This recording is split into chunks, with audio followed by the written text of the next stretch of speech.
Hello, is Sensory Gambino here with a new stream, and this stream I'm going to be going over the event week for this week from last Thursday in Grand Theft Auto Online. Filming this on early Tuesday, so only a couple days left on this event week, but still, better late than never. At least I haven't done on the last day like I have a couple times or something.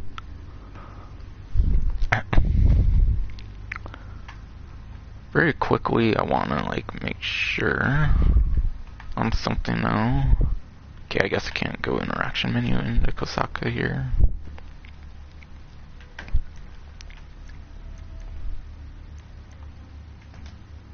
Actually, hold on, it's through the PS, I think.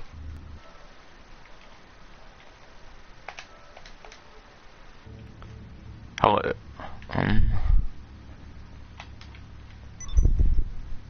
okay, if things could stop popping up on there, that'd be great. Hello. Alright, good, microphone seems to be working.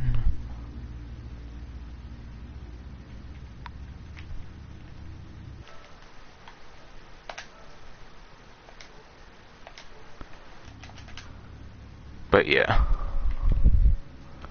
Reason I did that again is because I have a new thing of headphones as of the previous event week stream. The Red Dead Online one was the first one I used it for, the previous Red Dead Online event week stream. So I'm just making sure it works properly is all. That's for sure. And I thought it was things moving on there, so it is. But yeah, switched over to a wired headset, because my wireless one, I had a wireless one for 2-3 years. That's been pretty broken. I don't know why, one day it had some plastic on it and just randomly fucking broke as far as I'm aware, because I never remember it being damaged or nothing. Plus, yeah. Plus I learned wireless is not as great as I would have thought. Because apparently even for wired usage, a fucking wireless headset, at least most have to be used with the battery. So you still have to use the battery even if you want to use a wire with the wireless headsets, or at least the ones I had. So I just don't see the good in wireless headsets. I'd rather would have a wired one. I don't care about having all kinds of range. Kind of miss having free movement and shit with my head, kind of in a sense, but still don't need it or anything. But I believe the ones I have are a CloudX, HyperX Cloud Stinger, I think it's called. Not sure if it's a very good one. My previous ones are Turtle Beach Stall 400s, but plastic on it broke, so it's been very annoying to use the last couple years, so I finally got a replacement. I finally got a new pair of headphones, because it was Prime Day on the 22nd or something of June. It's a very recent purchase. So if there's any noticeable audio differences or anything, that's why. It's because I have a new pair of headphones now. Hopefully they should last a while. Cause the Turtle Beaches I had probably only lasted a year or some shit before plastic on it broke or some shit.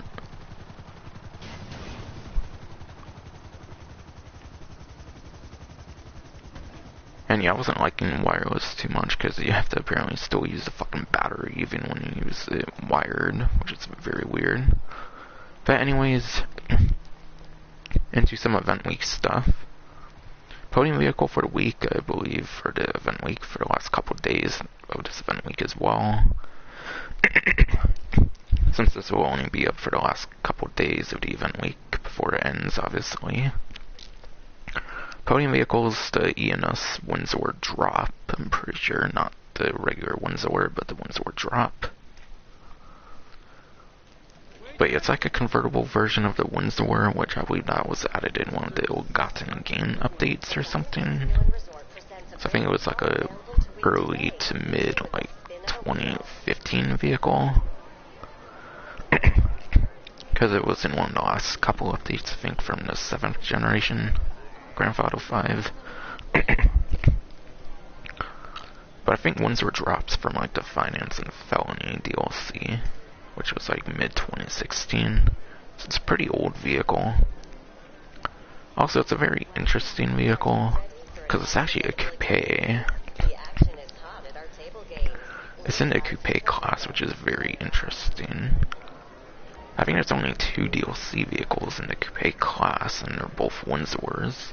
The Windsor and Windsor Drop, I think, are the only DLC vehicles of the coupe class. Most of the vehicles from the coupe class are actually from, like, day 1 in the game, I believe. Ooh, I got mystery, yay. A Kalahari. That's interesting. I think that's the first time I've actually got a vehicle through the mystery. Kalahari is actually from the Beach Bum update, so it's one of the very oldest. It's one of the very oldest DLC vehicles actually in the Kalahari. I believe I already have a Kalahari though. Yeah, I already have a Kalahari. Why would I want that one? And it's barely any money too, so even with it being free, I don't think it would save me that much. Plus, I hadn't online since day 1 of the game, so actually I think for a time the Beach Bum DLC vehicles were free, so I think I got my Kalahari for free. But actually, I think I sold mine, so I rebought it, I think. So maybe I paid for it. Not something I even want. Okay, I'm assuming I see back, so I could probably just not want it. Hell, what the? Option just straight in disappeared, okay. I didn't even press X, it just disappeared. It's so weird. But yeah, I already have a Kalahari, so that was useless for me. I would have loved if it was the fucking Lost Land Van, because for those who don't know, the Lost Land Van can only be obtained legitimately through the Lucky Wheel. Lost Land Van is actually the rarest vehicle in the game in terms of the mystery rewards, I believe. So getting a Lost Land Van would have been really cool, but obviously it's such a rare fucking chance. Because it has to go for a couple different rare chances to get the Lost Land Van. The 1 in 20 mystery, and then there's a lot of other rare chances in the mystery reward itself.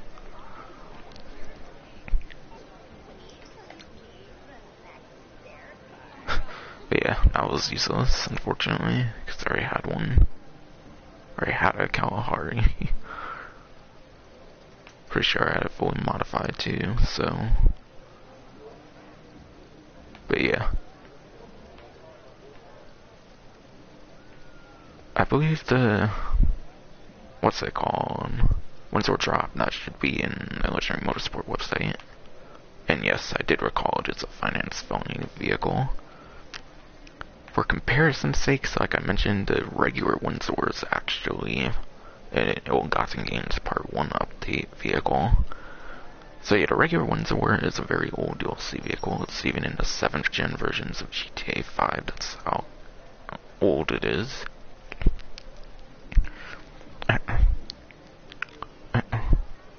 But yeah, for those who don't know, you can actually get the regular Windsor for free if you purchase the Criminal Enterprise Starter Pack. So let me show that real quick, kind of. But yeah. Loading for some reason, whatever. But yeah, for those who don't know, there's actually this thing that you can buy called the Criminal Enterprise Starter Pack. It comes with certain vehicles and properties. You have to pay like real money for it typically, but there's also like certain editions of the game, and I think that you can buy to have a download code for it. But yeah. You can get the regular Windsor for free, so there's not much of a point in the drop. It's only a slightly different version of the Windsor. In fact, I think it's actually a worse performing version compared to the regular Windsor, so regular Windsor is actually slightly better for performing. If I recall right. But yeah, I'll go into that later, obviously. So the drop you can't get for free, really, for the most part, but you can get a regular Windsor for free if you have the Criminal Enterprise Starter Pack. And there's certain bundles, if you want to buy like a shark card, that just costs like a shark card. Like there might be a Megalodon shark card bundle, and that's $100, so you basically get the starter pack for free, because it used to be a $40 value at least. I don't know if it still is. But yeah, Criminal Enterprise starter pack really isn't that worth it, but I figured I'd bring it up that there is a version of it you can get for free if you're willing to get the Criminal Enterprise starter pack. So it kind of devalues this podium vehicle in my opinion. Plus, like I said, it's in a very interesting vehicle class, because those are the only two like DLC coupe vehicles in the game. I think the other like 12 coupes in the game are all from day one of the game, so like literally most of the coupes in the game are from 2013. But anyways, Windsor drop, you'll be saving $900,000, so you are saving a decent-ish bit of money. But yeah, I will go into the performance here. But yeah, there's 14 different coupes, and yeah, I'm pretty sure 12 out of 14 of those are all from day one of GTA 5 and GTA Online from like September and October 2013. So like, a lot of the coupes are very old. But yeah. For lap time, the Windsor drop is actually the very worst coupe in the game, being 14th out of 14th place. So you are getting the very worst lap time coupe vehicle in the entire game, only being behind the Windsor and obviously all the other coupes from like day one of the game as well. So it's the worst coupe in terms of lap time. However, though, for top speed, the Windsor drop is second place, so it's the second best performing top speed coupe in the entire game, and that's only behind the regular Windsor. So if you want the number one, so you can literally get the number one coupe for top speed by getting the Criminal Enterprise starter pack for free. So if you have the Criminal Enterprise starter pack, you can literally get the one right above it for free. So, not really a great podium vehicle. Like, coupe races are almost never going to happen, obviously. Like, who's really doing coupe races? So really it's for customization, personal preference kind of reasons, but it is very good for top speed for the coupe class. But yeah, not many coupes have been added to the game. I think it's literally just been Windsor drop in terms of like DLC coupe vehicles. And literally over a dozen coupes are from 2013. So I think this is literally the last coupe they've ever done in this game.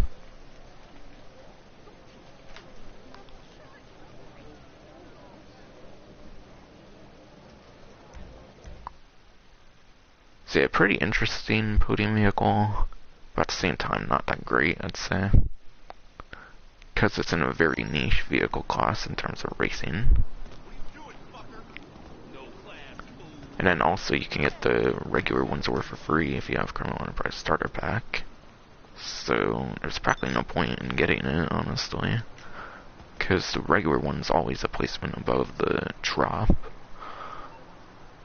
And it's literally the worst lap time option for the class, but second best top speed. But yeah, premium race. Premium race for the week is 8 figures bonus for the Sport Classic class. So I'll go over the top couple options for lap time or top speed. I think I'll just go over lap time for simplicity's sakes. The image kind of gives the top speed vibe, the 8 figure kind of sounds like a figure 8 thing, so that would probably have a cornering and stuff.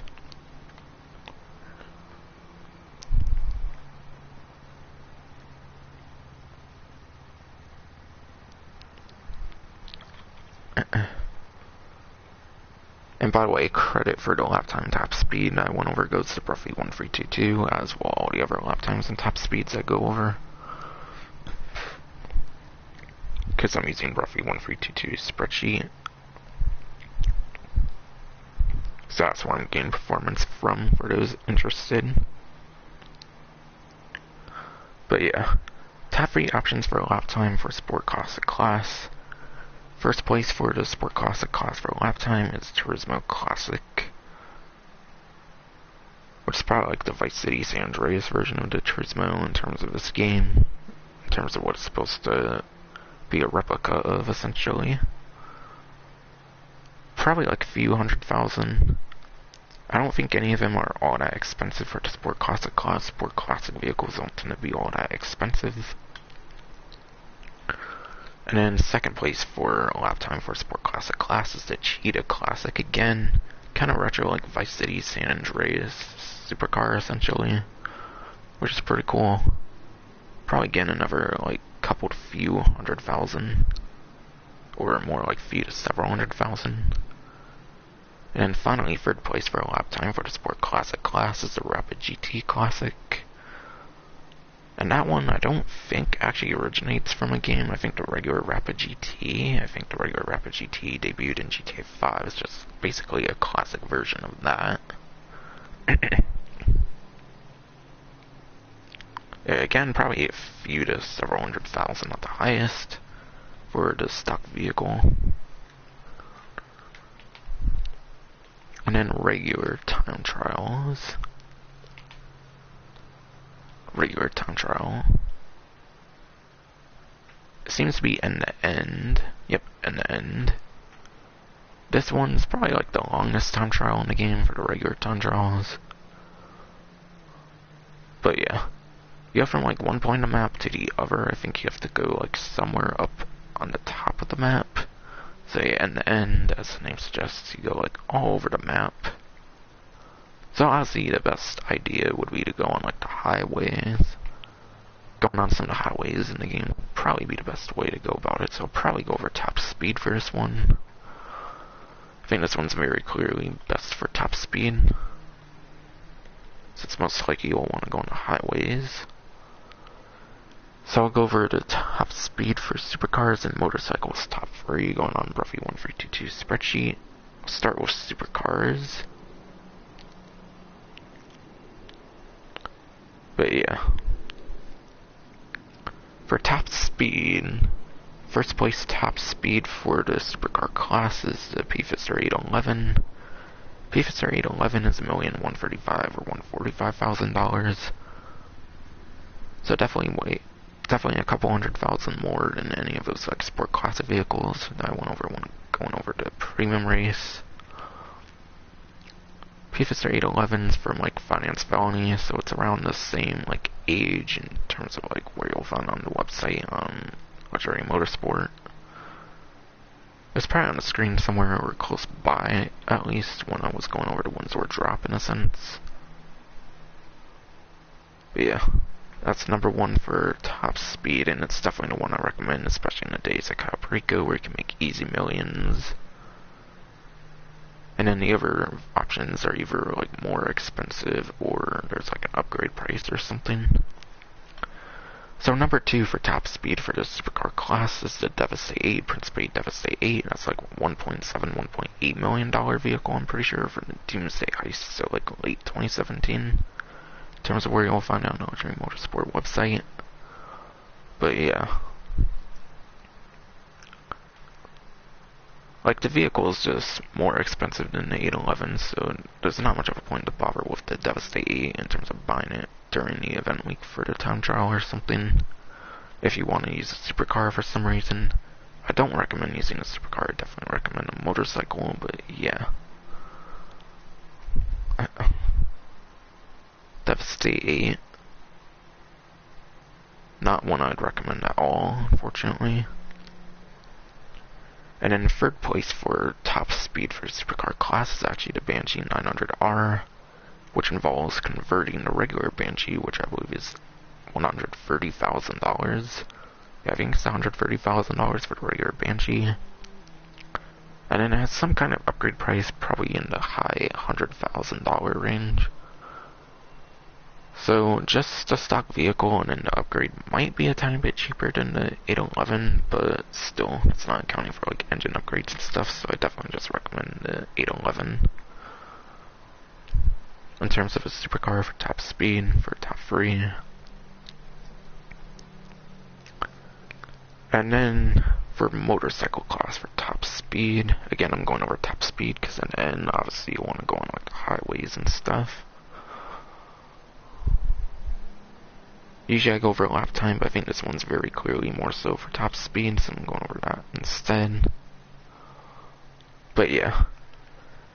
First place for top speed for the motorcycle class is the Manchester Scout, which is like $100,000, something thousand, and it's from the latest update, the Cayo Perico Heist on Warstock, so just go on top of the Warstock website and you should find it very easily. Manchester Scout, you have to lean backwards of stick. In fact, all the vehicles I'll be going over for motorcycle, you have to lean backwards of stick as if you're doing a wheelie for best possible speed. Which is how 95% of motorcycles work in this game. There's a couple I think you have to lean forward with a stick, and then Shotaro you can do forward or backwards. But that's not top free for top speed anyways. Just saying for comparison's sakes. But yeah. Manchester Scout, as of the latest update, is the brand new #1 for top speed. So Manchester Scout can have a pretty interesting purpose for the time trial for sure. #2 for top speed for the motorcycle class is the BF400. BF400 I believe is around the same price range actually as the Manchester Scout, a couple $100,000 at most I think for the stock vehicle. But yeah, BF400 was actually dethroned as the #1 top speed as of the latest update, Cayo Perico Heist obviously with the brand new Manchester Scout being a thing. But BF400 does still have a purpose for racing, and that's because BF400 can actually be used in off-road races, not just motorcycle races. And off-road races has a lot of like traditional off-road vehicles, not motorcycles. So being one of the couple to few motorcycles that can be used in off-road races, and how motorcycles are a lot less spacious, they take way less space in a vehicle. BF400 is a very good off-road racing vehicle still, even though it got dethroned to second place for top speed. So despite that, there is still a purpose for it in the game, essentially. But still, that's the #2 option, but you might as well just go Manchester Scout. And then #3 for lap time, and #3 for top speed, actually. It's the only motorcycle and only vehicle I'm going over that's top free in both lap time and top speed for the time trials. Now I'm going over for the few to several vehicles I'm going over. There's the Body 801. Body 801 is like 9,000, 10,000 for the stock vehicle, so it's a very cheap vehicle even compared to the #1, #2 option by a couple $100,000. So not only is it the cheapest vehicle I went over, it's also the best vehicle for time trials, period, I'd say. Especially since they removed rocket boosted vehicles such as like the Vigilante. You can't use things like the Vigilante anymore as of the last couple years. So essentially the Body 801 is actually the ultimate time trial vehicle. Being #3 lap time, #3 top speed gives you the best average vehicle for a time trial. However, like I said, you will probably be going on the highways a lot since end to end basically goes from one end to the other end of the map. So you could probably do better off of a Manchester Scout on this one for sure, because you know the highway will probably be going on. But still, I'm sure the Body 801 could have its advantages over the Manchester Scout on this time trial even as well. Just this one especially, I don't think it's necessarily the best option, but still one of the best options out there for the Body 801 for this time trial.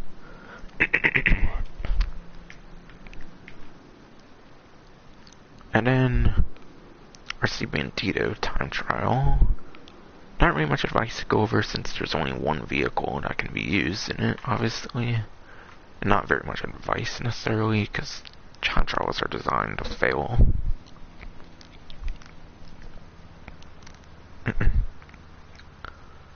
But yeah, with Fuente Blanca, I actually do have an RC Bandito time trial guide on this one. It's one of 4 that I made a time trial guide for RC Bandito time trials. But for a bigger YouTuber, I recommend GTA series videos if you don't care if they don't have commentary. But if you want commentary and like advice, I recommend GTA Men. GTA Men I think is definitely the best for RC Bandito time trials and regular time trials. I don't watch them myself, but I know they're a good YouTuber.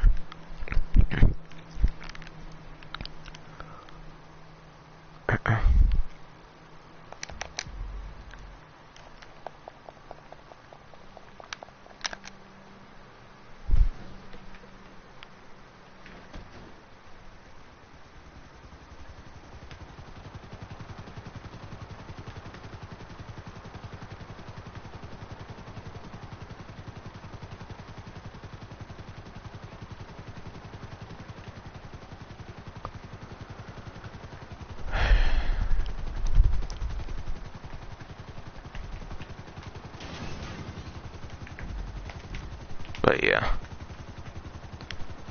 the biggest thing of advice I can think of for the Fuente Blanca time trial, for RC Bandito time trial, there are certain vehicle spawns that spawn at certain times that might get in your way.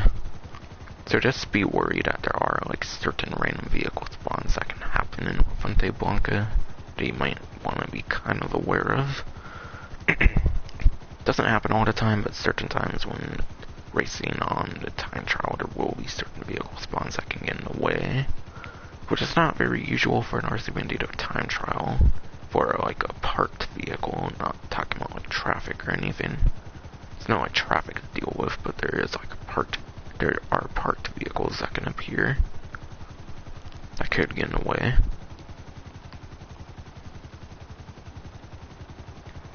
That's my main thing of advice, is just be wary of parked vehicles and Fuente Blanca. But yeah, now we'll be going over money opportunities and whatnot.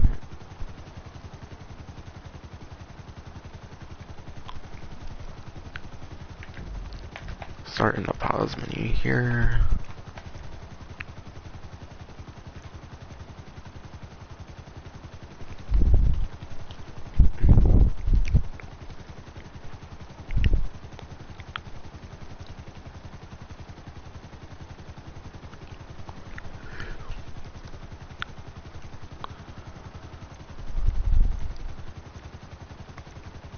But yeah, I think the first thing is the Super Yacht Life missions. But yeah, Super Yacht Life missions, those are triple money RP. And I think these pay around a traditional amount of like a 1-player mission. Even though they're kind of story missions, they still kind of act like regular missions in terms of payout, from my understanding. So you could probably make like 60, 70,000 maybe at best on 3 times money RP. If you spend the whole entire time of like 15, 16 minutes maximum that you get paid for on a contact mission. But yeah, main things that determine pay are the modifier, of course, the difficulty, and then time you have to spend on a contact mission. Personally, I don't recommend spending 15, 16 minutes in a mission. That's kind of inefficient, since you could be doing other grinding in that time. So I personally would just do it as fast as possible. But even then, you should still make some very decent money. Super Yacht Life missions are pretty interesting, actually. You actually can't use regular personal vehicles, I think just personal aircrafts. So it does change up how you do play contact missions for this particular set of them. I think the only like a regular personal vehicle you can use is like the anti-aircraft trailer, I believe. But I think the anti-aircraft trailer is like the only land vehicle you can use. Besides for that, I think it's only like personal aircrafts and maybe like Pegasus aircrafts and stuff you might be able to call as well. So they really incentivize you to use like aircrafts for the Super Yacht Life missions. So if you're not huge on not being able to use like a Mark II oppressor, deluxe, stuff like that, these might not be the missions for you. But still, even though you're limited to personal aircrafts, if I recall, they are very useful. Like if you have like a Hydra or a Savage or something, especially as a personal aircraft.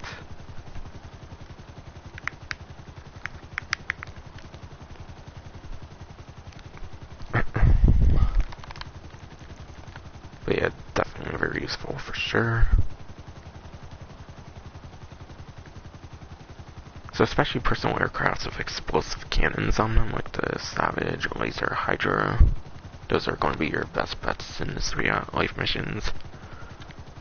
There is one that's kind of different. Yeah, I think it's the Bon Voyage one here. This one you basically are only on the yacht. You're like in a PvP battle on the yacht. Or not PvP, but player versus enemy. You have a lot of like enemies to defeat on the yacht. That one was a pretty fun, interesting one, I recall for sure. So if you don't care to use a vehicle, that one's a pretty good one.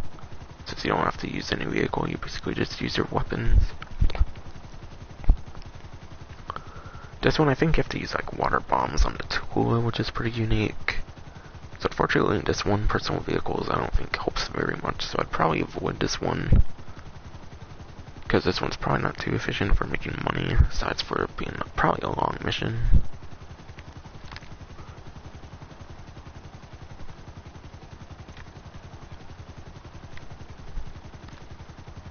But yeah, I think all hands is like the most restrictive one, and same with Bon Voyage, not allowing for personal vehicle usage at all on that one, I believe.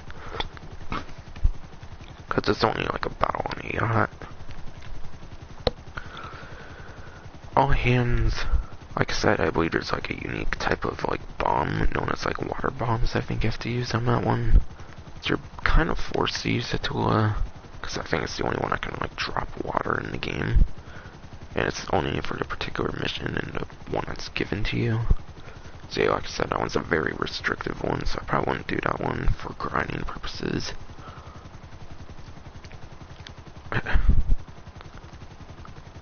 And I think these four are pretty good.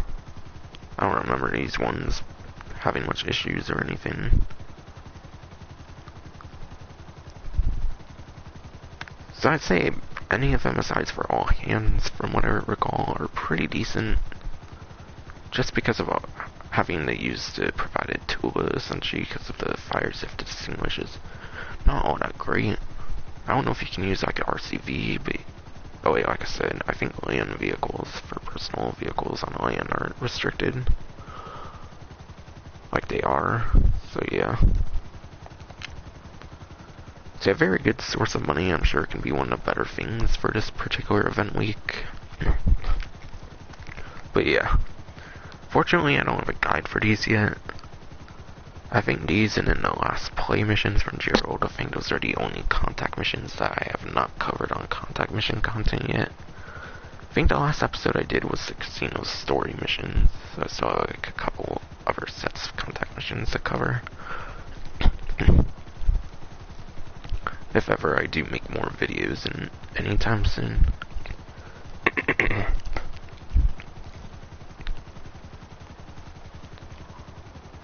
And then there's a couple adversary modes, one being very obvious, and then there's another one.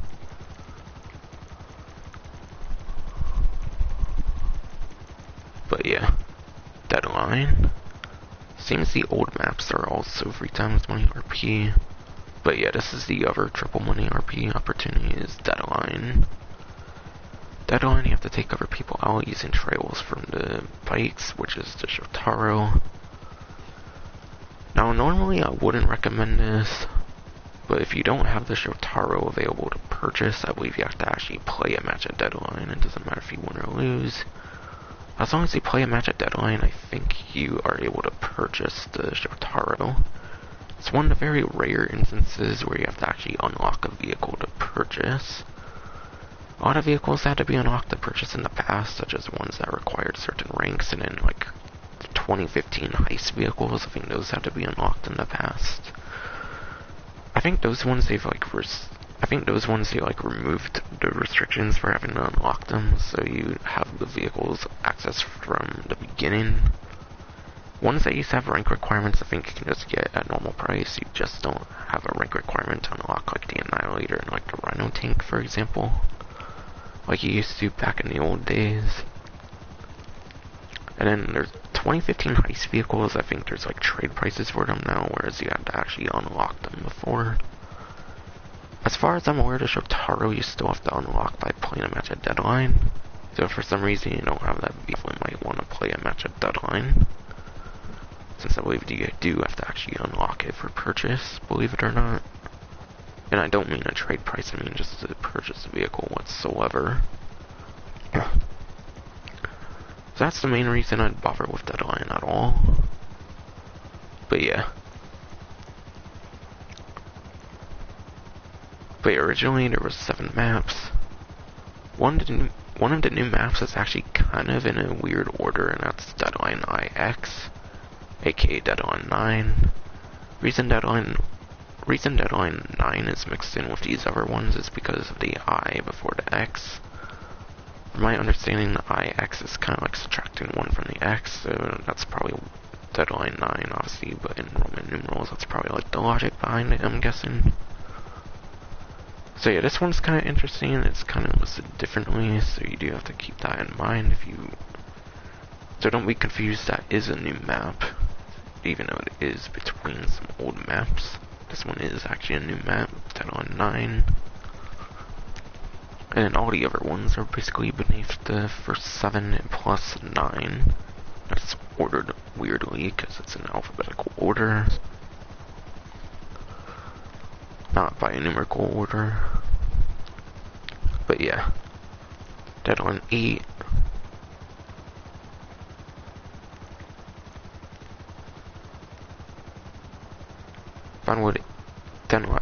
Deadline 8 takes place at the Vinewood racetrack, apparently, and that's pretty interesting. Deadline X, or Deadline 10, takes place at Del Perro Beach. Deadline 11 takes place in Terminal, or XI. Deadline XII, or Deadline 12, that's at Galileo Observatory. Deadline 13, or XII, that is in Galilee. And then finally, Deadline 14 takes place at Ron Alternate Wind Farm, or Deadline XIV, for those who want it in Roman numeral, or whatever. But yeah, Deadline's now the most maps of a single adversary mode, I believe, being with 14. I don't think any other adversary mode is anywhere near 14, as far as I'm aware. So Deadline's now the adversary mode with the most maps. That's very interesting.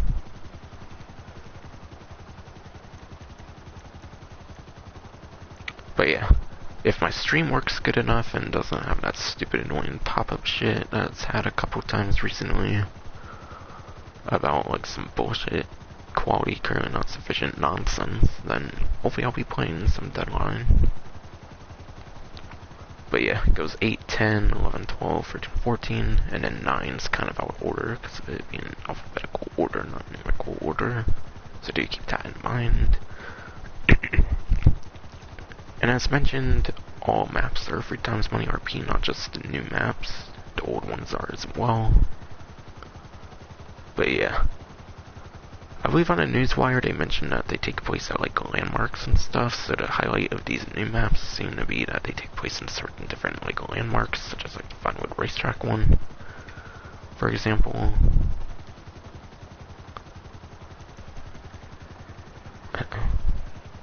But like I said, I believe that you do actually unlock the Shotaro by playing a match at Deadline, whether it's a win or lose, doesn't matter, you just have to play a match at Deadline. So this is a good opportunity to get the Shotaro unlocked for those who might not have it unlocked. And yeah, triple money, not necessarily that great, but yeah. And I think Entourage or something's on 2 times money RP or something as well. Yeah, Entourage. Entourage is interesting because it does have a diamond map as well. But yeah, Entourage, regular Entourage has 6 maps. But yeah, bodyguards have to evacuate a target before a team of assassins can get them. So essentially, it's probably just one of those many versions of like Team Deathmatch in GTA Online, of course.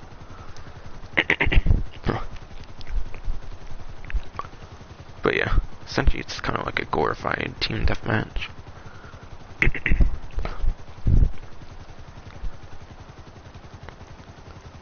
But yeah, all the regular maps take place like outside.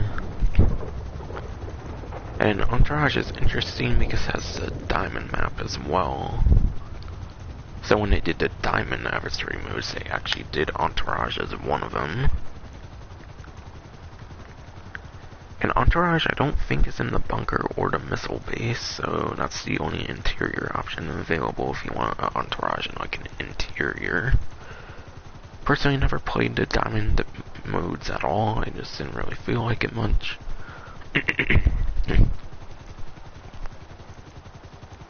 But yeah, bunker doesn't have it.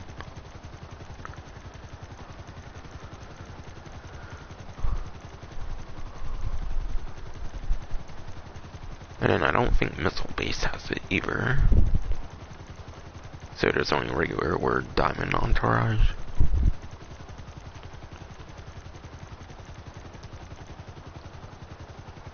And the easiest one is probably going to be in the casino, I would imagine. I'd have to imagine that would probably be the easiest one, so that you're limited to interiors. But yeah, only diamond has an Entourage in addition to the regular ones. So if you want to spice it up a bit, there's the diamond one.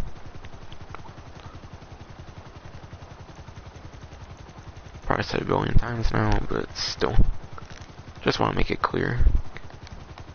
Because it can be kind of hidden compared to the regular Entourage maps.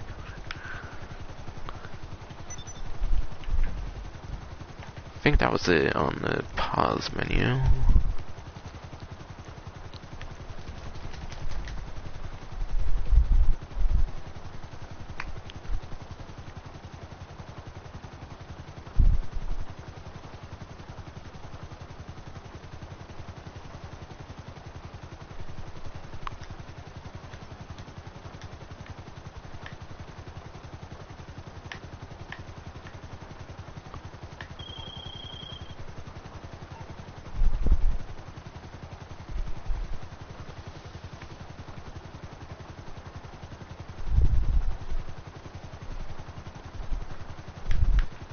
But yeah, I'm just looking, make sure I've covered everything up to this point.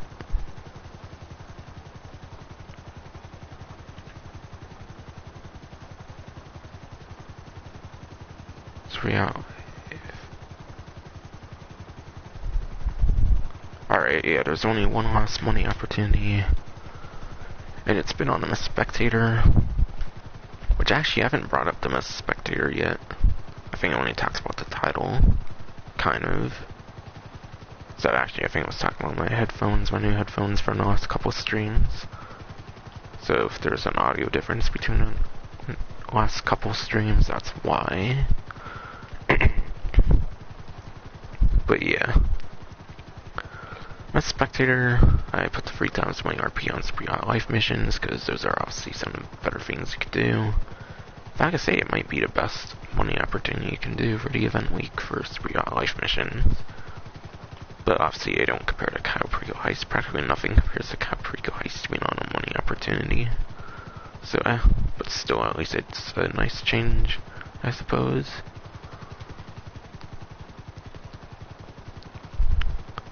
And then, yeah, 2 times money RP or freight sales, so we talked about that. And then 50% off yachts and hangars are a couple of discount highlights as well. But yeah, 2 times money in RP on air freight sales. 2 times money RP on air freight sales. Air freight's kind of the worst business in the entire game, unfortunately. So it's kind of bad even for a business. But yeah, air freight is an active business, so it's not like the biker businesses, the bunker or the nightclub, where it can like do things on its own as long as you buy the supplies, or in the case of the nightclub, it's pretty much automatic aside for like business battles. Air freight, you have to basically source everything, so it requires you to just practically stop everything you're doing aside for any passive stuff like the biker businesses, bunkers, and then the nightclub. So it is going to take up a lot of your time, and it's not really necessarily all that worth it either. CEO is the first business, CEO business, that's an active business as well. That one's a very risk reward business, but at least it pays very well, and you can have like anywhere from like 1 to 5 warehouses, so it's very worth doing. In a sense, as long as you don't mind taking a risk and think you can sell it and whatnot. Biker, you can buy supplies, so that's already better for sure. Import-export. Import-export, if you set it up properly, you can get practically just top-range vehicles. So that's like 80,000 a piece, outside of the like previous event week, I mean, obviously. And that's bringing into account the 20,000 like fees, of course, for modifying the vehicle at the highest. Import-export's an active business as well, but that one's heavily worth doing, kind of similar to CO as well. Bunker, again, that's passive, so you can just buy supplies. So you can do bunker in addition to like air freight and whatnot. And then, yeah, the only other business aside for those 4, I believe I mentioned before that, aside for air freight, is the nightclub, and that's like fully passive aside for business battles. So nightclub's passive, and it basically automatically produces, unlike the other passive stuff where you have to buy stuff. And then you also have the option of accelerating it with business battles. So nightclub is probably the best business in a sense. But yeah, air freight's more along the lines of the CO business, the special cargo, and then import-export, where they're active businesses, which requires you to stop practically anything you're doing. Whereas the biker, bunker, nightclub, you can do like any sort of like opportunity you would normally do, and those could produce in some capacity, as long as you bother with them in some way, shape, or form. For the biker and bunker ones in particular. And again, nightclub's practically automatic. But yeah, hangar, I believe you actually get a maximum of like $500,000, and that's with no bonuses. So with no bonus, you get like a maximum of $500,000 if you source like all 50 hangar crates. And that's if you do like narcotics, medical supplies, and then chemicals, I think, as well. So you have to basically do like narcotics, chemicals, or the medical supplies. I think those are the only couple options if you want the maximum money with the hangar business. Hangar also, the amount you get from hangar depends on the amount of players. So 1 player gets 1 crate, 2 players gets 2 crates, 3 players gets 3 crates, and then 4 players gets 4 crates. So hangar business encourages teamwork, unfortunately, so it's not a very good solo business, so it's only really great if you play with a couple of different friends that don't mind helping you with your business, which I don't really think there's going to be much people out there where people are not bound to help you with hangar like every single day or something. So hangar is very teamwork related. That's the huge downside of it. One of the huge downsides of it, aside for poor aside for poor payment. But yeah, I believe normally it pays like a max of 800, 900,000 with the like 70% bonus. I think if you get a certain amount of narcotics, chemicals, medical supplies, which are the 3 best things you can do for Hangar, when you get a certain amount, you get a 70% bonus, and at max 500,000 and another 70%. That's probably like 800, 900,000 at highest. And that's on regular money. That's essentially the most you make from a sale from the Hangar business. So doubling that, that's like 1.6, 1.7 million.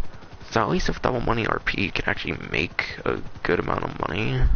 Since the Hangar business is pathetic, you can't even make $1 million typically on normal money, and with even the maximum, I'm pretty sure, from my understanding. And I'm not paying into account like the sale bonus of like 1% per like active player in a lobby or whatever. If you're in a really huge lobby, the money could be increased a good bit as well. And yeah, the 2 times I believe does get put into account for the 1% bonus as well. So you can maybe make upwards of like a low $2 million range if you're in like a good public lobby with a lot of people that aren't like killing you and stuff.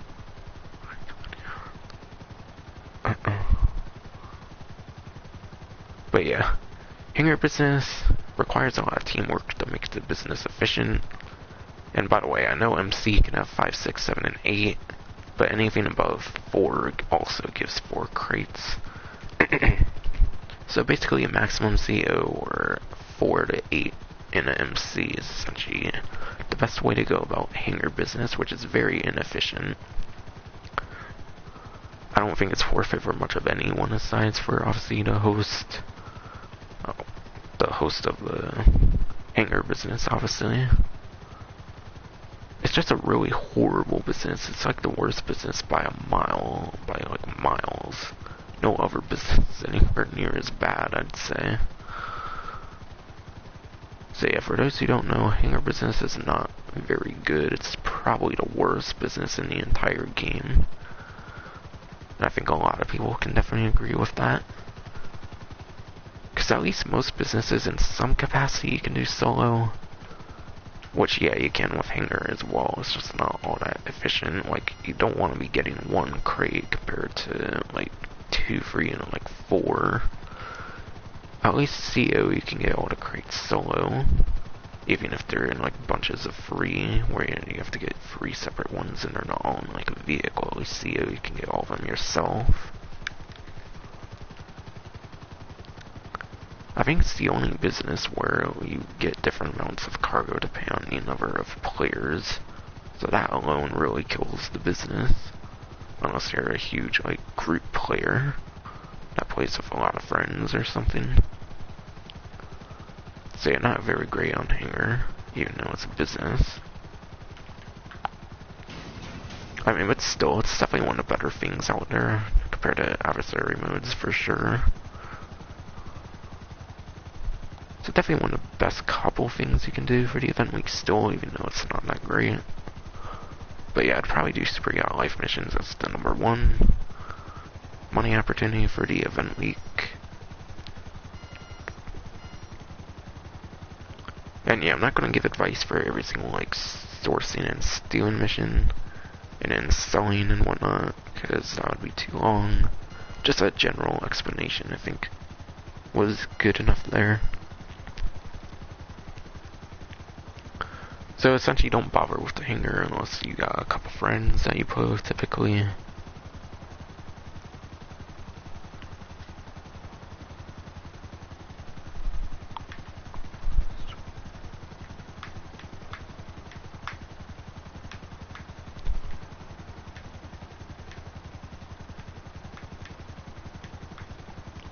But yeah.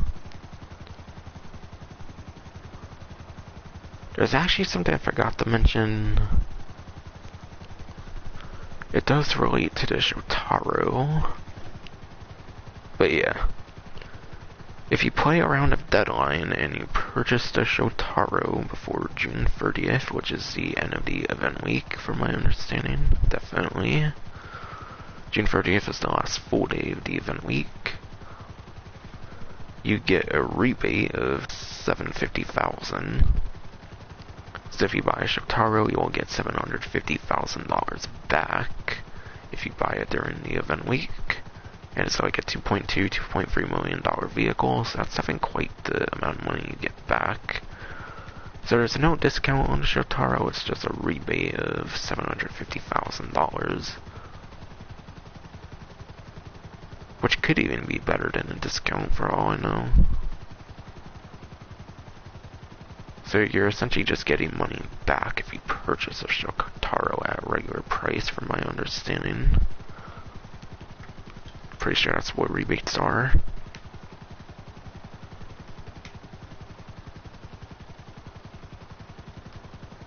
So that's something I didn't mention. So while Shotaros are not on discount, there is that $750,000 rebate, so there is an incentive to get the Shotaro.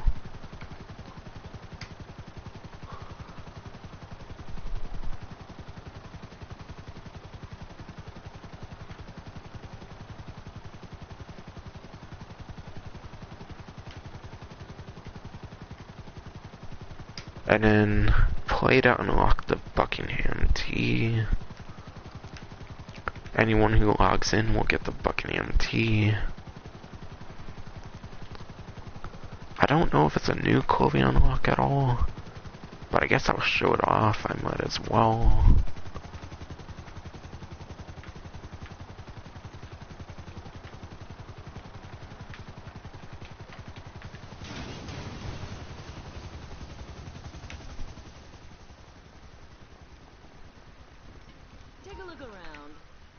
Wait, what the heck? That's pants? How is that pants? It looks like shirts.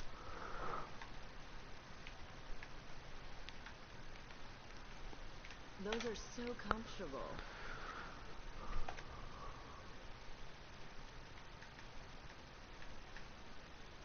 Buckingham, I think, is a vehicle manufacturer, yeah. Part of Arena War, but it had a star for me, so I don't know if they've given out before. I think there are a lot of, like, login rewards that they made, like, a long time ago that have the names of the initial update, but they don't, like, provide them till, like, a really long time or something. Those are selling like hotcakes. So maybe it's something they've had in the game for a while, but maybe it's the first time they've given it out. I kind of forget, but yeah. Buckingham T, you can get that just by logging in, of course. It's not one of the things that you have to earn. Since there are sometimes clothing things that have to be earned and not just log in for it.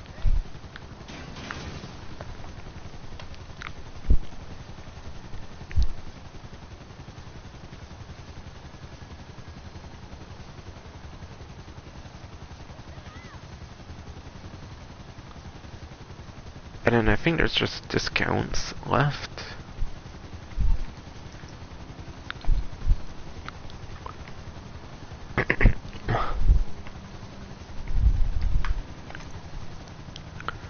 But yeah, I'll start here.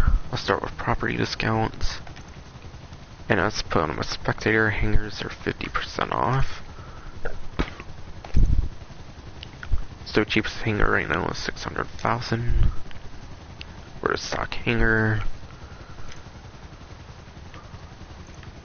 And then I don't think renovations are on discount at all. It's just a property. I do think yacht renovations are on discount though, just not hanger renovations. But yeah. Since just the basic property on discount, I'll just talk about the property, not necessarily the upgrades. In terms of usefulness and whatnot. But yeah. LSIA, there is good reasons to get one for LSIA or for Zancudo. So there is good for both locations. LSIA allows you to spawn vehicles in the actual airport, whereas I don't think you can normally spawn vehicles at the airport. There might be certain gates that open up only for people who have hangars here as well, for all I know.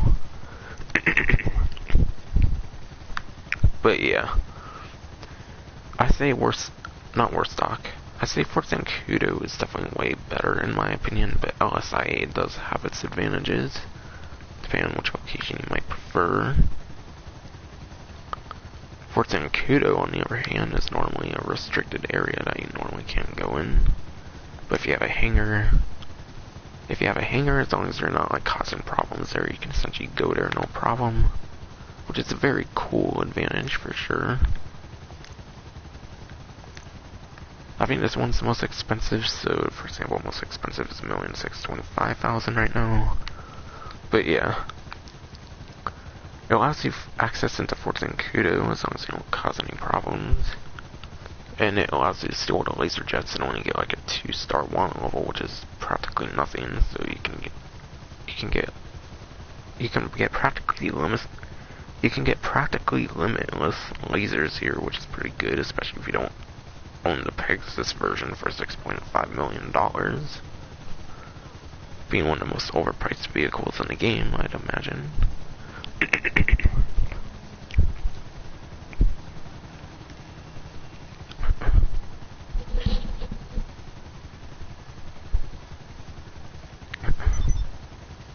But yeah, hangar, like I mentioned, unfortunately the business is not that great. So I wouldn't get it for the business. Like, it's a nice feature, and of course the business of the hangar, it's very nice that there even is a business with it. I'd say the main reason to get the hangar is obviously for the customizable aircrafts. I believe there's like 19 to 20 aircrafts in the game that you can only store in a hangar, so there are certain aircrafts you can only get if you own a hangar. Which is basically almost every aircraft since the Smuggler Run update. I think the blimp, for example, you don't have to like have a hangar for the blimp, because the blimp doesn't go in the hangar at all. It's just a Pegasus vehicle. But yeah, most aircraft since like 2017 essentially require a hangar for the most part. And that's because they have like full-blown customizations and whatnot. So it's very worth having a hangar if you want very particular aircrafts, and hangar aircrafts are some of the best aircrafts in the entire game for sure. And yeah, even for vehicles that are in the Pegasus as well, like the Savage, Hydra, Laser, and all that stuff. If you want, you can have like personal vehicle versions of those. You can have personal aircraft versions of those aircraft as well, if you don't mind having a spot for those vehicles. While they don't have like huge modifications, like the ones that can only be stored in like the hangar, for example, you can have like more spawn convenience for certain vehicles like the Hydra, Savage, Laser, and stuff like that. So it's a lot more convenient to spawn vehicles like that if you have them as your personal aircrafts. So those are definitely the main reasons for getting hangars. I think that practically explains everything with the feature. And yeah, you do need a hangar workshop. Which, hangar workshops is kind of the only thing worth getting. Living quarters allows you to actually spawn there, so both of those are very worth getting for sure. And then all the other stuff are practically cosmetics. And yeah, in terms of a spawning property, is it worth getting the spawning capabilities for the... Is it worth getting the, like, spawn location for the hangar? It absolutely is. Hangar is definitely one of the best spawn locations in the game, considering all the different aircrafts you can have access to right when you spawn into a lobby, so definitely one of the better spawn locations in the game. Though with the Kosaka, as long as you have a Sparrow, I feel the Kosaka kinda makes it meaningless in a sense, since Sparrow is the #1 top speed helicopter in the game. So Kosaka is kind of the new best property you spawn in the game. But hangar is definitely one of the best couple spawn locations in the game, I'd say for sure, for your GTA 9 character. And yeah, the Diamond Casino Bar and the Music Locker. But yeah, that Casino Bar and Music Locker give free drinks for the event week, so that's cool. Small but cool. But yeah, super yachts and upgrades and modifications are half off. So I'll go over to yachts now.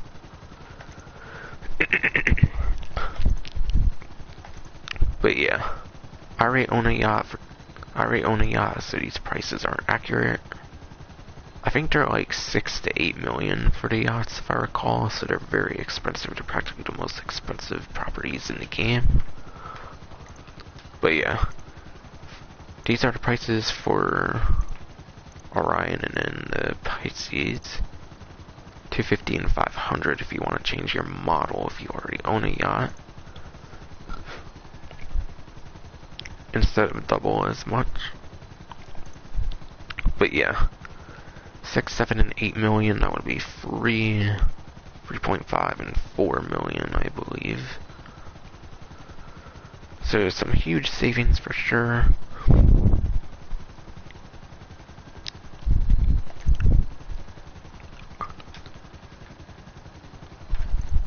But yeah, none of the modifications are really that worth getting though. So honestly, right away, I'd only take advantage of the actual model, and then obviously if you have a lot of money, then go for the renovations, because all the renovations are just cosmetics. And definitely look down here, because it will tell you like what vehicles you get and whatnot. Like, Aquarius is obviously the most expensive and the best in a sense. But if you're mainly buying these for the vehicles, you might definitely want to pay attention to those, because some of the lesser models could have certain better vehicles. Like the Pisces, for example, is like the Swift, for example. Whereas this has like a Super Volito Carbon and whatnot.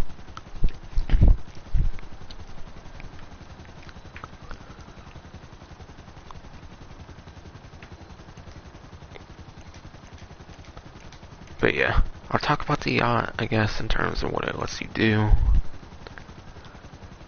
One thing the yacht allows you to do is it allows you to do VIP work. I'll actually show that off right now. But yeah, the yacht unlocks the piracy prevention VIP work. So you do unlock a money-making opportunity in free mode. And I think this is actually still the #1 reason to get the yacht is for piracy prevention. It's not the greatest VIP work, but it's not bad VIP work either. On regular money, you can make $30,000, which is pretty decent for VIP work. However, you do need people outside of your organization, because you have to be on your yacht for 10 minutes, and you have to protect your yacht, make sure no one attacks it and stuff.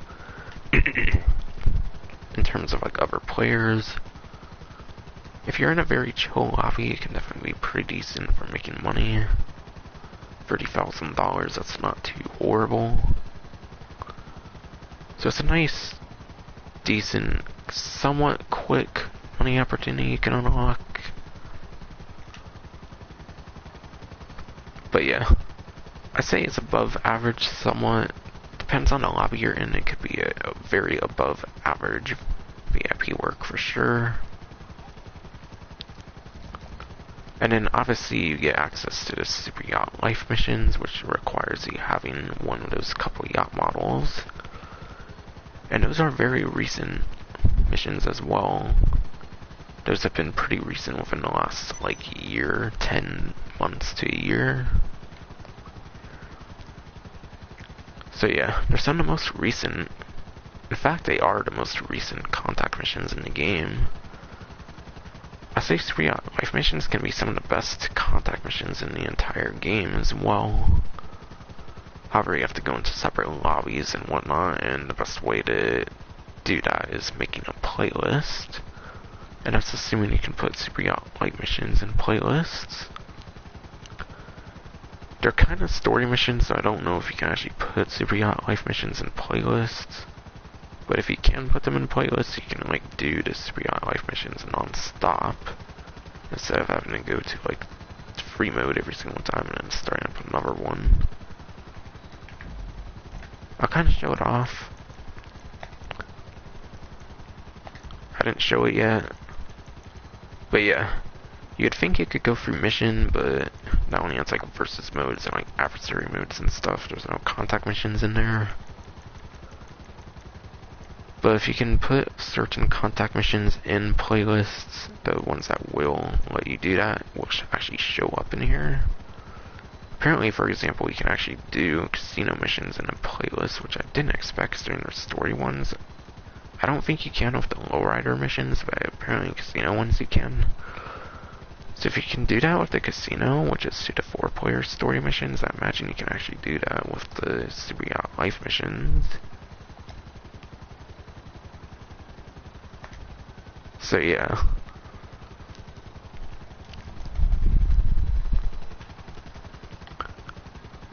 So you could probably do that with the Super Yacht Life missions if you could do that with the casino story missions actually. So that's the best way to go about those actually, because I didn't mention it yet, is to make a playlist of them when you recently played them. Which unfortunately requires you to play them the normal method for like a single time if you want to make the playlist yourself. There might be ones on the social club you can get, obviously, but you might as well just make your own, I feel, for sure. So that's the best way to go about Super Yacht Life missions, speaking of the yacht, is making a playlist of them, assuming that's possible. Which, like I said, the casino ones apparently allow you to do that, so I would imagine it's possible.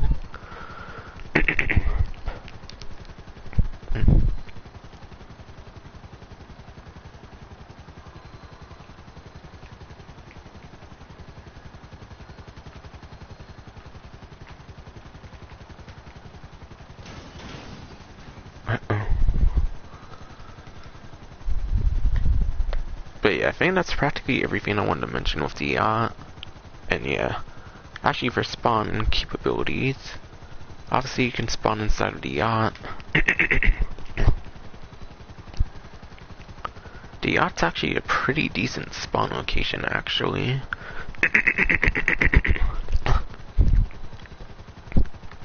Again, having an air vehicle on the yacht makes it one of the best properties in the game in terms of spawning there. So I say the yacht's definitely one of the couple best spawn locations in the game, similar to the hangar. So yeah, both are very good properties to take advantage of for sure.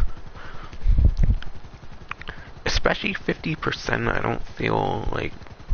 Maybe on yachts 50% is common, but I don't necessarily think on hangars that 50% tends to be all that common. Though I could be wrong.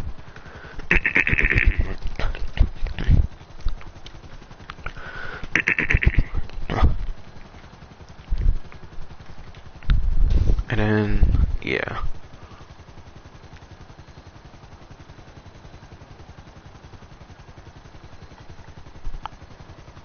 Uh-oh. There is actually a discount on the Shotaro. There is 40% off the Shotaro, but there's also a $750,000 rebate on the Shotaro as well, actually. And then there's also 80% off the Deadline outfits.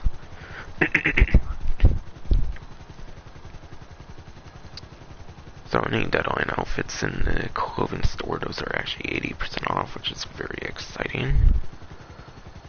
So if you want all the different Deadline outfits 80% off, that's a very good time to take advantage of those, because those can be kind of costly actually for the clothing. Deadline outfits I think can typically go for a couple thousand at the very minimum. So 80% off is under like 50,000 even, I feel.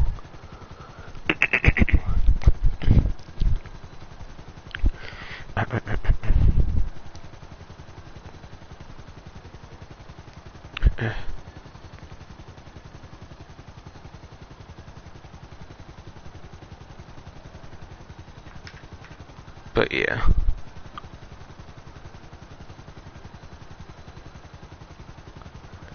I think there's 11 vehicle discounts, not including Prime Gaming. Including Prime Gaming, I think there's like 13 discounts for vehicles. So now will be vehicle discounts.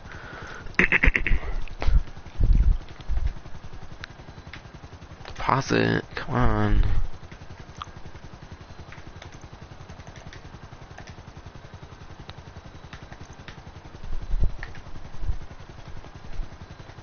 I don't think there's anything in the arena.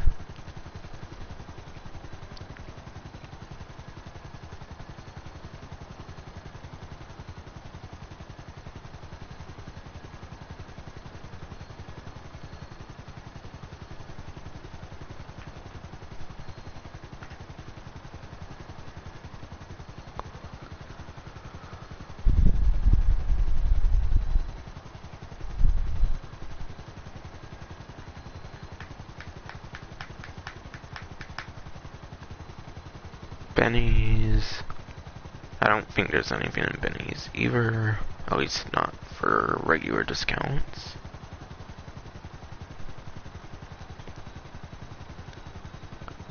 Elitist. I believe Elitist actually has the first set of discounts. Alright. But yeah. Prime Gaming, apparently the Nimbus is still a discount. I'm pretty sure it's been discounted for a couple weeks now for Prime Gaming, so you can still get the Nimbus as a Prime Gaming discount for 60% off. But I already talked about it a couple weeks ago, so I'm not going to talk about it again. And here's a good few discounts up here.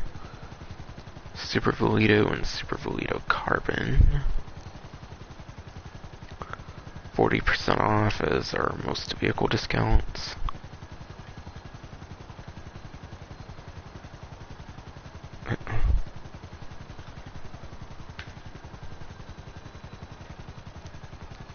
But yeah, for lap time, the regular Super Volito is 7th place, and then the Super Volito Carbon. Oh, okay. On the spreadsheet, it doesn't mention the Super Volito Carbon, so I imagine Super Volito and Super Volito Carbon have the same performance. And I'm going off of roughly 1322, so credit goes to him for the spreadsheet I'm using for performance.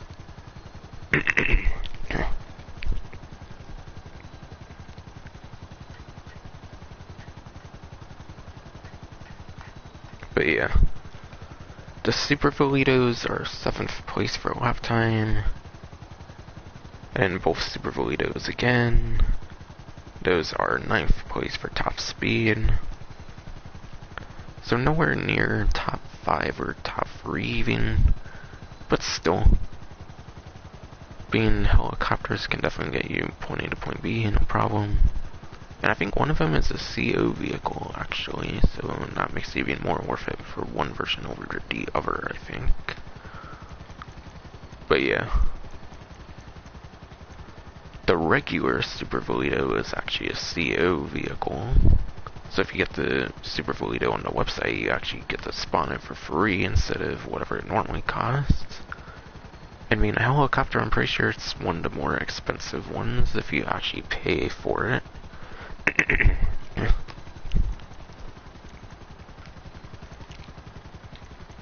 So yeah. I think the regular one's definitely the one worth purchasing, not the Carbon, because you can spawn it for the CO vehicle list for free. So it gives you another, like, helicopter that you can spawn for free. Assuming you have other ones that can spawn for free.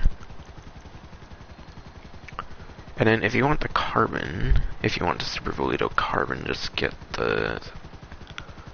an Aquarius yacht if you want the Super Volito Carbon. The most expensive yacht has the Super Volito Carbon right on it. However, if you want more spawn convenience with Pegasus, then you could, of course, obviously buy the Carbon as well. However, the Super Volito is definitely the one worth buying, being spawnable for the CO menu. Carbon's only worth it for more spawn convenience if for some reason you really want it.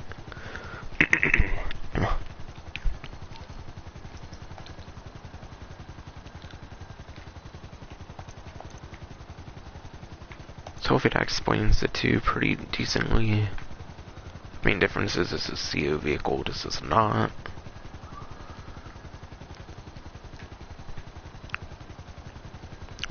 Luxor Deluxe.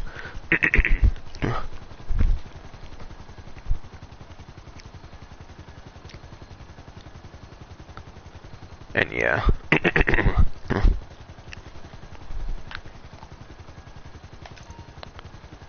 And I think to note with the Super Vito and the Super Vito Carbon is passive mode is disabled. Reason being is that there's drinks and whatnot inside of it. I guess if they allow you to like smoke cigarettes and stuff, they don't allow you to go in passive mode, which is really weird. I don't know why. But for some reason those don't allow for passive mode. Same goes for the Carbon. And Luxor and stuff Deluxe, same thing with those. Passive mode is disabled as they have like drinking or like smoking of cigars or something. But yeah, these are 40% off as well.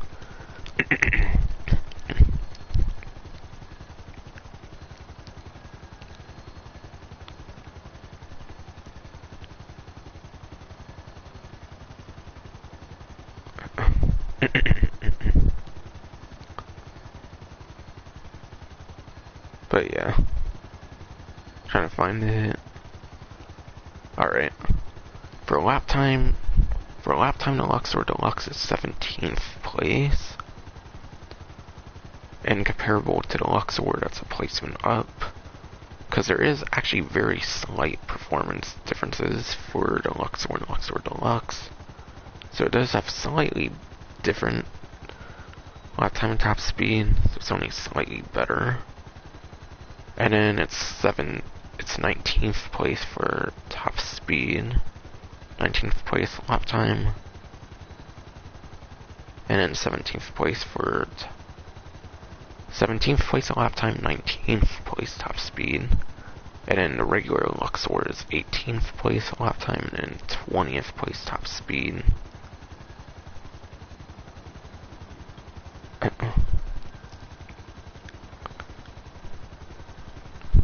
So nowhere near the top 10, so not really all that worth it in terms of performance.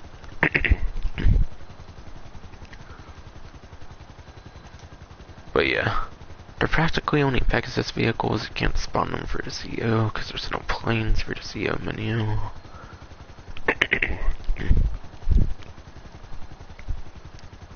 Pretty sure there isn't. Alright, Swift Deluxe and Swift. Swift Deluxe again, pass mode disabled again because there's like drinks or like cigars or something. So letting you smoke or drink, something like that, prevents you from going pass mode, I suppose. I don't know. I guess that's the reason. And again, there's a slight performance difference between the regular and the deluxe versions. Flying Bravo version is just another version of the regular Swift, by the way, but I assume the Flying Bravo is also on a 40% off discount, which is another variant of the regular Swift.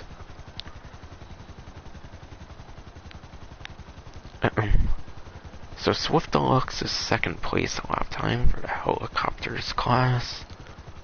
And then the Swift is third place lap time. And top speed.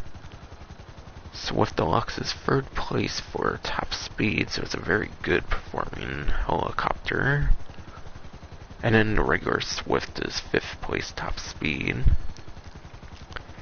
And I think I saw with the regular Swift, if you get the Pisces yacht, you actually get a regular Swift for free. So one of the yachts actually has a Swift on it.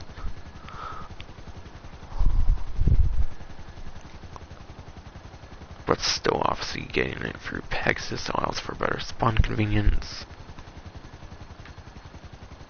So yeah, that was lap time top speed for Swift and the Swift Deluxe. And it should again include Flying Bravo as well. Yes, it does. And those are two separate ones you can purchase. One price doesn't get both, you have to buy both. Hence the price difference.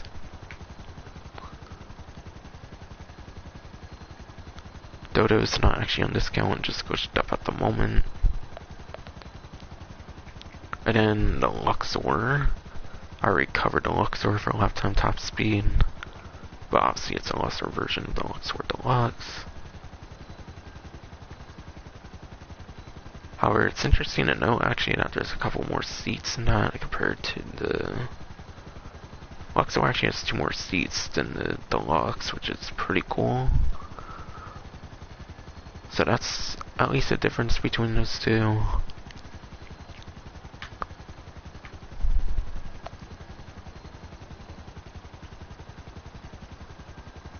So yeah, that's 6 discounts covered already. For 6 new discounts.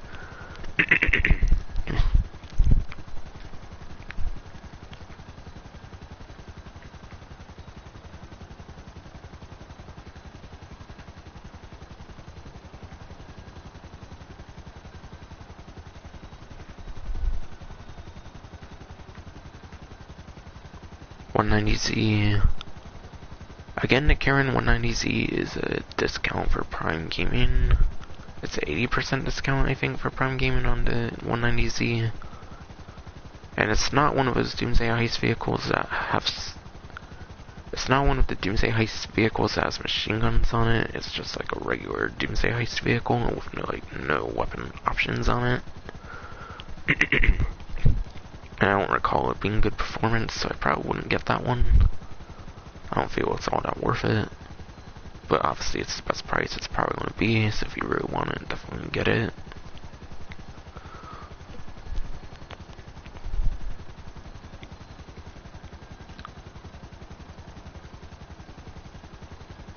I think the only one... Actually, no, there's a couple vehicles on here, I think, to view. But yeah. My mistake earlier, there is actually a 40% off discount. At first I thought it was just a $750,000 rebate.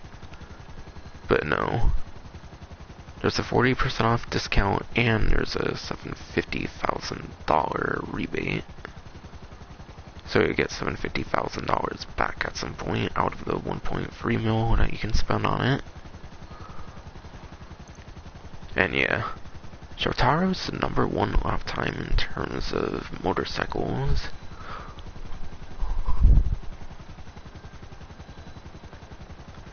But yeah. For performance, Shotaro's the #1 for lifetime for motorcycle class. And in top speed, the Shotaro is 10th place. So it just barely made it into top 10 for top speed.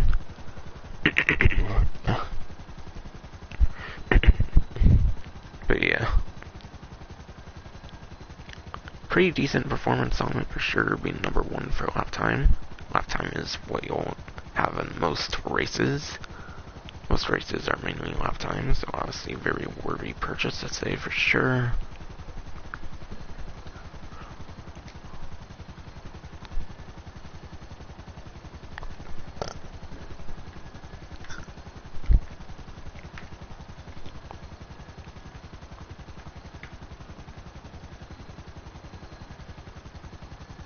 And then, yeah. Again, the Bestia GTS is a previous Prime Gaming discount. That's still going on. But yeah. I don't recall anything all that great with the Bestia GTS in performance, so that's another one I probably would skip out on.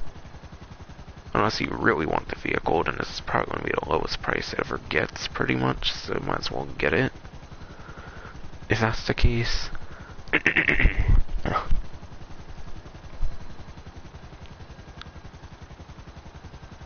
And then here's a couple of the new discounts.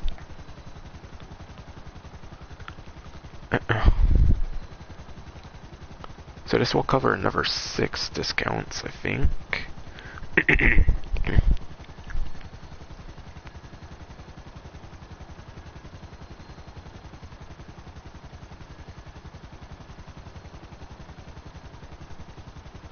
This might actually be the last discounts, actually.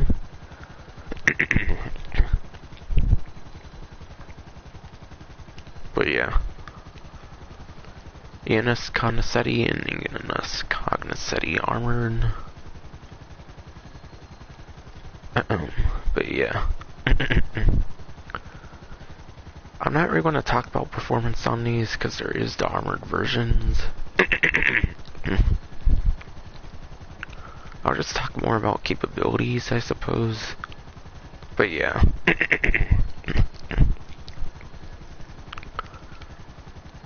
I wouldn't bother too much with the regular versions of the Cognoscetti, the Baller LE, and LWB.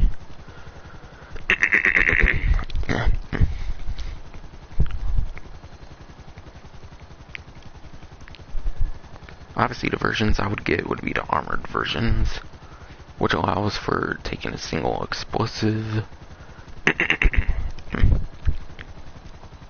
But yeah. The armored versions can take a single explosive, and then they also have bullet resistant windows, which allows for like 15 to 16 shots or something.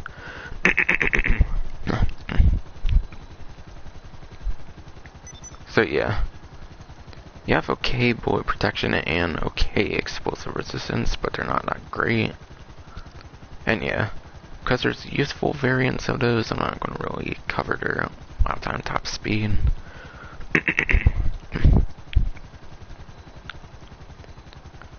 But they're like SUVs and then like sedans or something, so they're not going to be that great.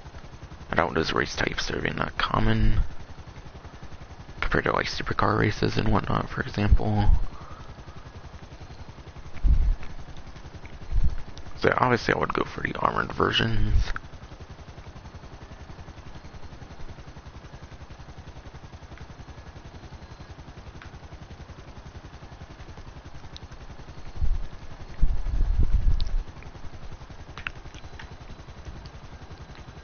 Certain ones might be CO vehicles actually as well. Alright. But yeah.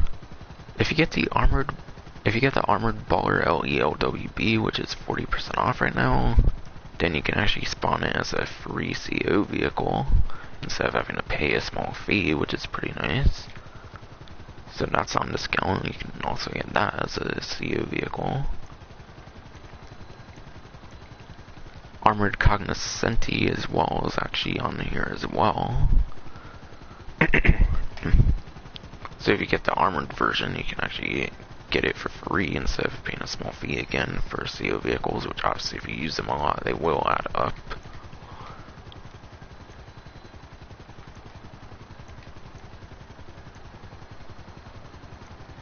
And then I don't think the other ballers on here, I think just the one armored ballers on here, the ELWB. So the other armored ballers not on here. So there's at least 3 CO vehicles on discount right now, which is pretty amazing if you want to unlock them for free. A couple armored vehicles and a helicopter. So pretty decent CO vehicles on discount. That would definitely be the main reasons for a couple of those for why I would get them.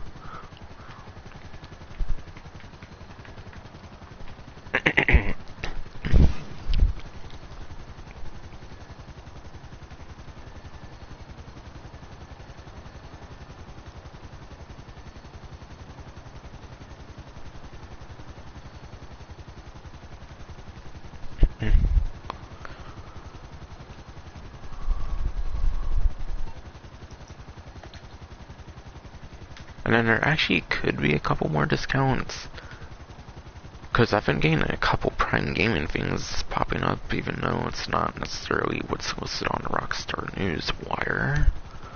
And I think it's like the Valkyrie and the Sugoi or something.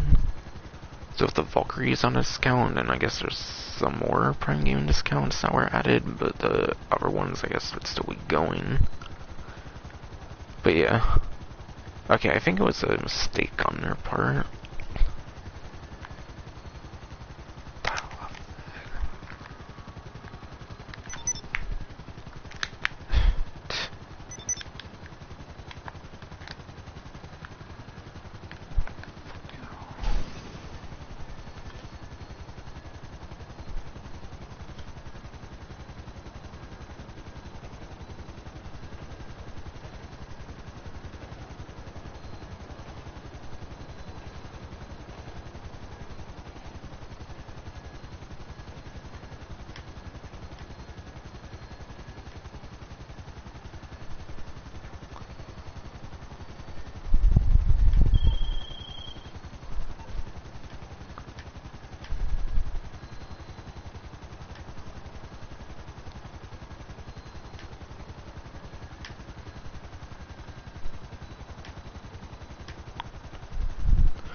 But yeah, should have been it for the event week in terms of discounts and stuff.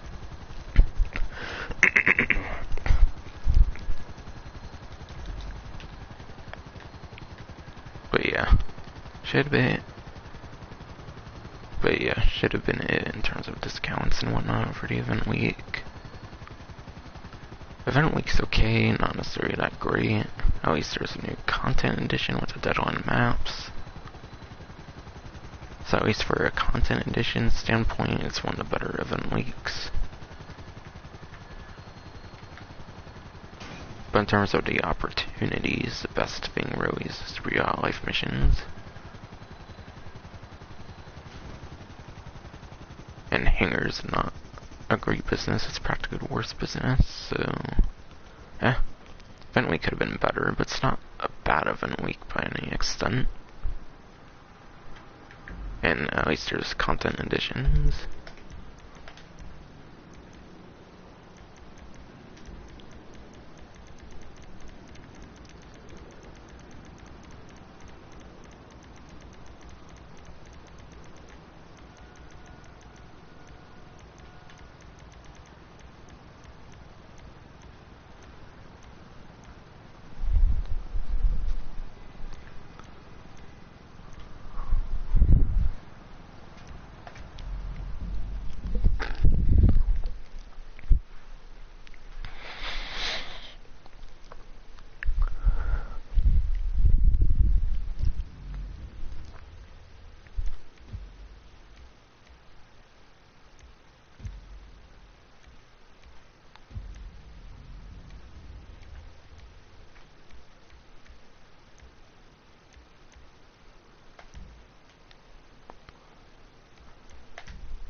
Finally, someone.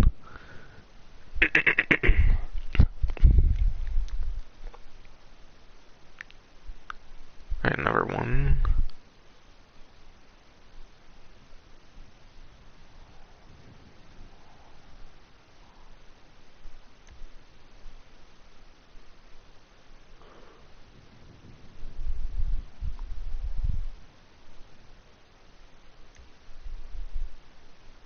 Come on now.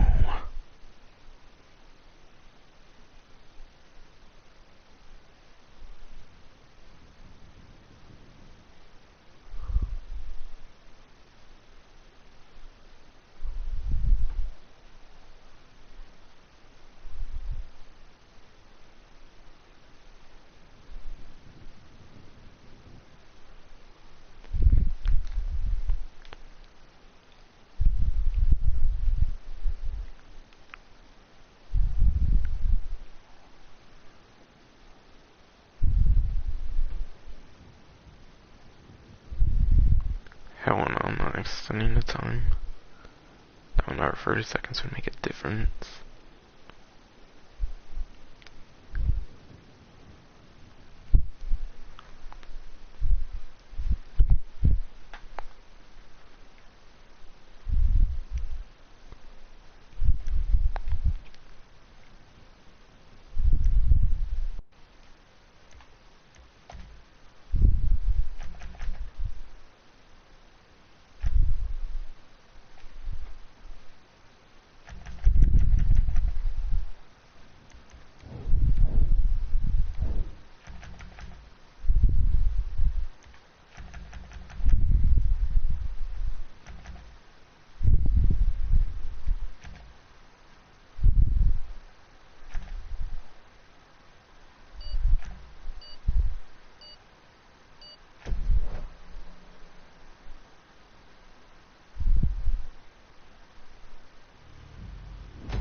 Oh shit.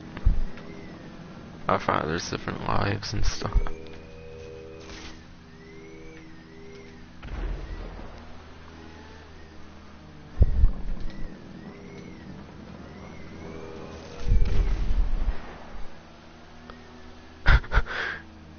Man, it suck.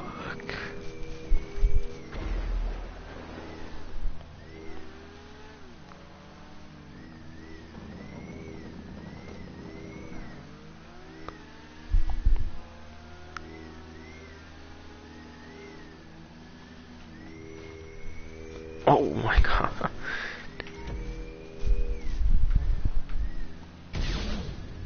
Sweet, let's go.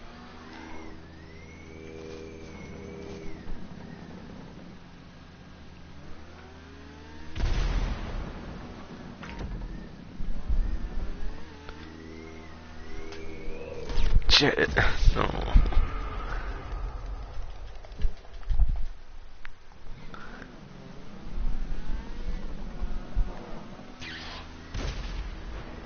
Ha ha ha. Dang, purple's almost extinct now.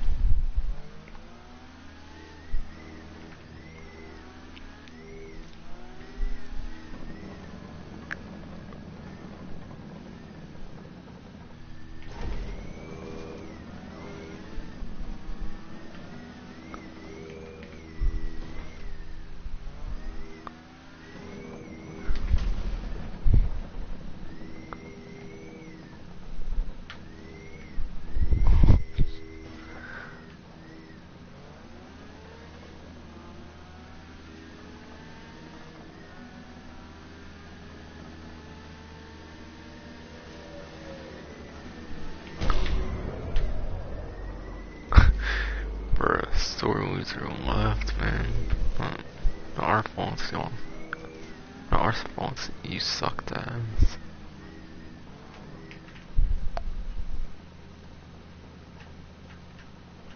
Maybe you fucked your shit. Oh my god, I can't believe I still survived.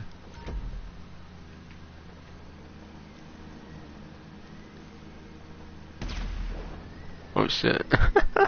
Killed himself.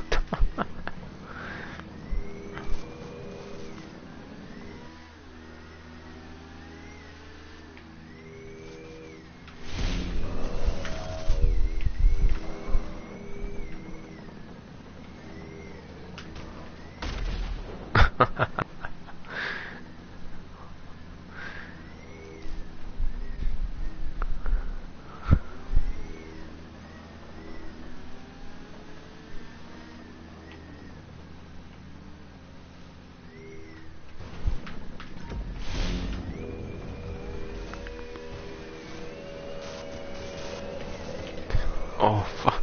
No.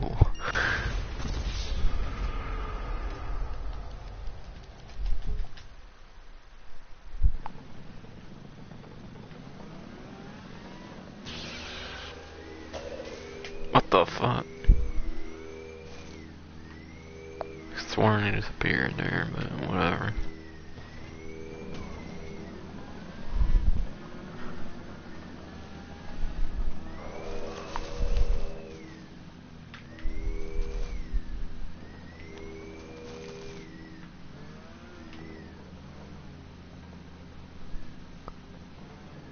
Oh sweet, I want it kicked in. Shit.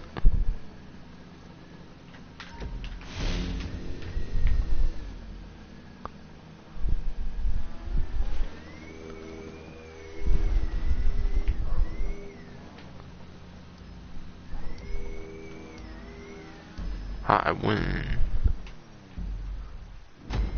I don't know how I won that easily, but I'll take it.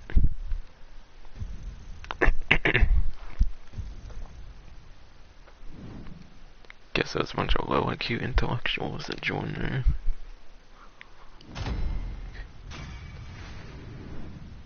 You bull. I'll cover everyone's ass.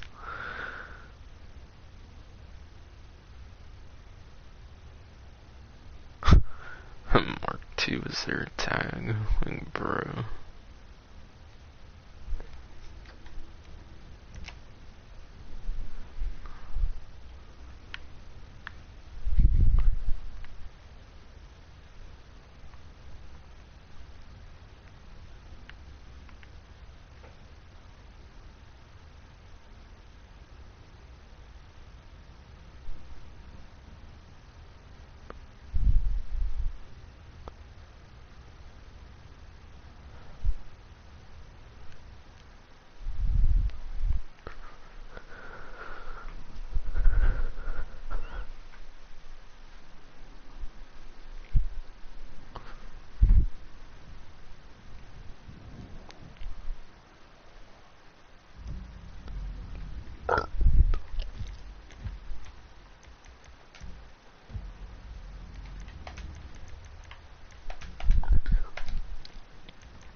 Alright, come on. I really hope other people join here.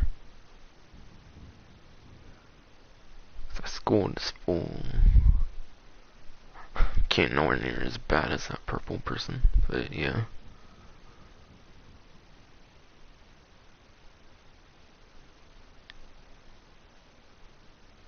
Only one person wanted to join at one time, so I'm not gonna extend.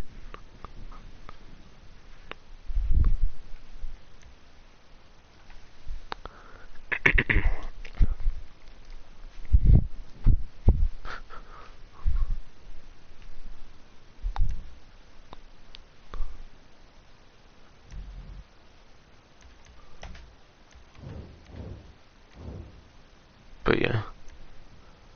The racetrack map was pretty cool. It was basically like an aerial horse track kind of thing. It was like a horse track of the air and all. Stunt track like and all that, I don't know.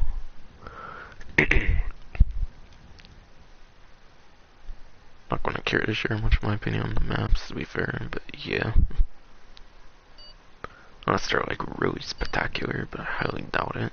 The community could probably make a lot better maps like they do with like all the other modes and Rockstar could. That's for sure.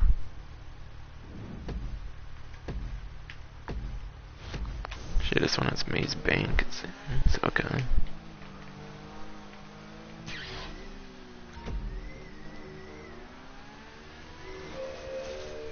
Oh, this one has all kinds of jumps, which the other one didn't. It's pretty cool. And I don't know if it's usual or not.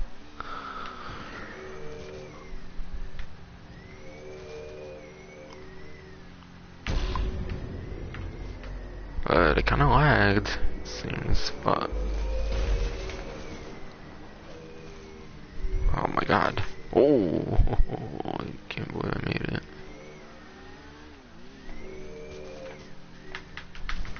No, fuck. Oh, I was dumb. Someone left, bro. Why would someone leave? Actually. Oh my god. Well, I'm having fun, so I am leaving.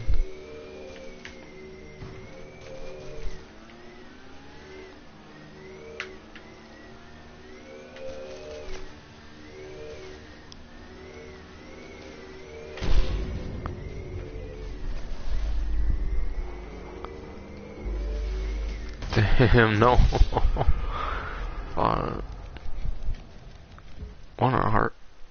One-on-ones especially are pretty boring on this mode because not much variety is only chasing the same like person over and over. Oh shit.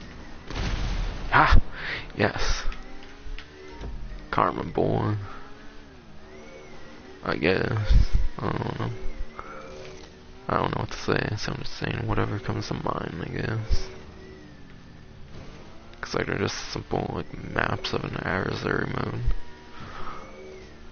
Like what much is there to say about them? Oh shit.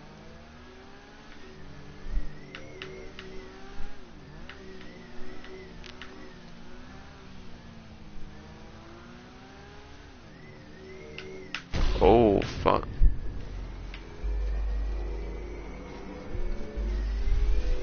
Damn. Good noise.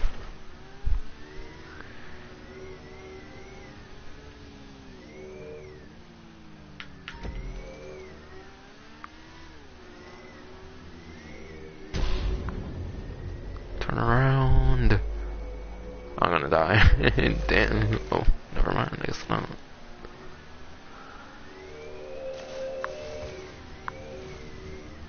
Oh, damn. They had a bunny on. God damn it.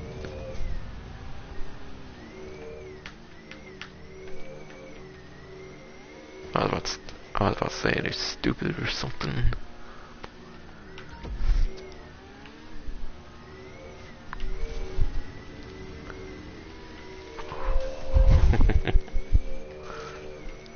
Okay, it's just giving me some Maze Bank Arena flashbacks actually. Like, more so for San Andreas. I mean more so for like GTA San Andreas, if like that stunting shit. Get a lot of GTA San Andreas vibes, I think, in this one.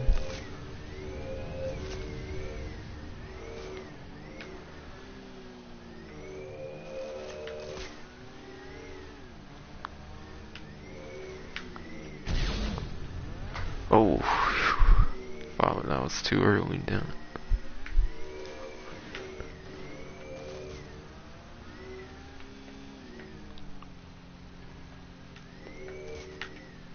What the heck? It was just speared like right in front of me. That's bull.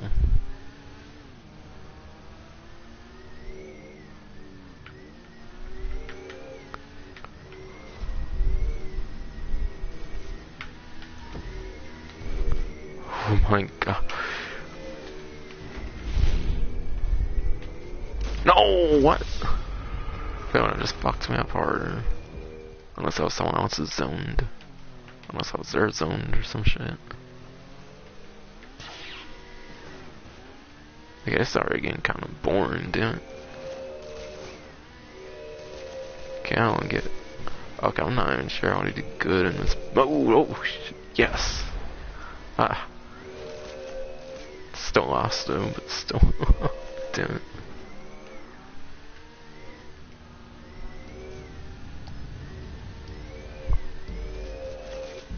No, whatever, I don't care, I already knew.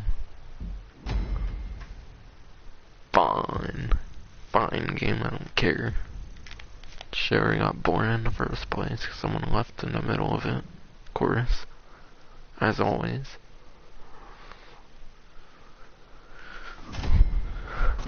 Yeah. Fuck your little chicken. Fuck your little chicken fry finger and shit.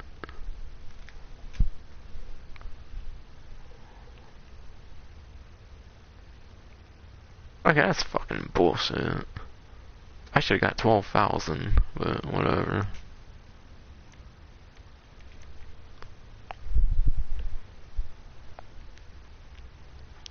I'm going for X.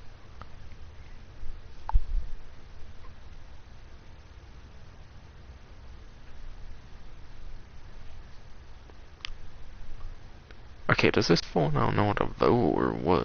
Like, even if you vote different one, fucking just vote, man. Like, shit. I know you can't hear me because of my setting, but still.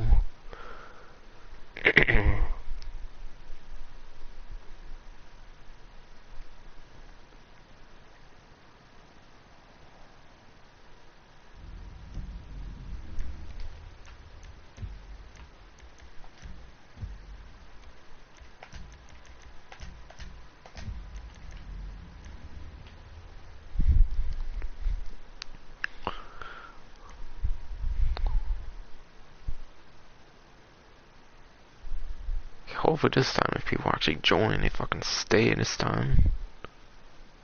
Because it got really boring when it was just me and one person again.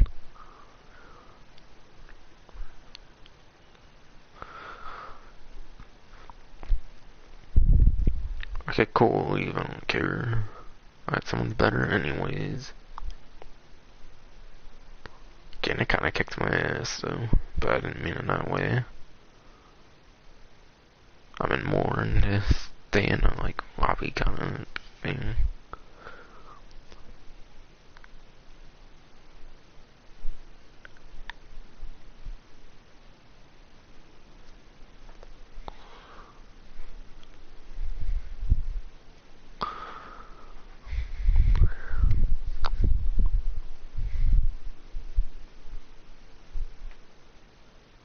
But yeah, fuck their chicken fry finger that they put against my ass or some shit. I don't know. Their middle finger is essentially a fucking chicken fry.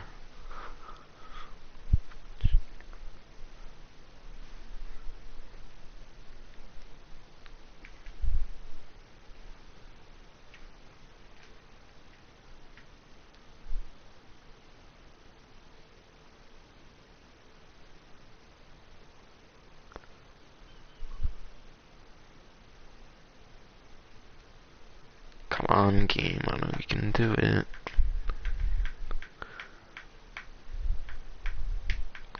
Whatever, no. This mode is already getting kind of boring. It's already been the same thing over and over.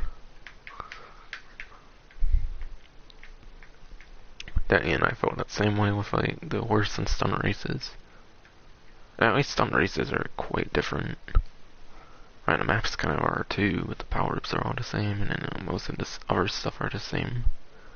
Whereas stunt races and stuff can change like vehicle class and shit.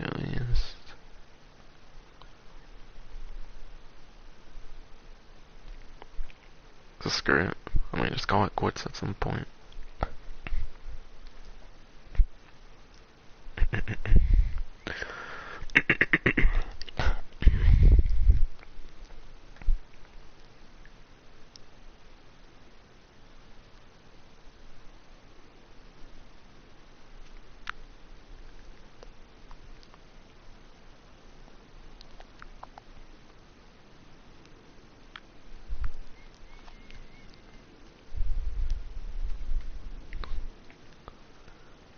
Finally, someone.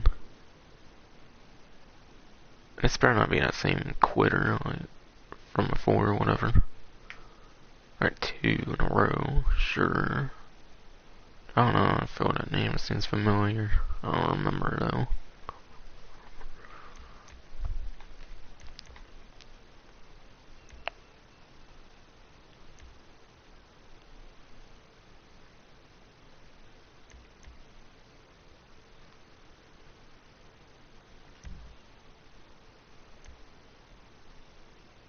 I don't remember. They do actually seem completely different.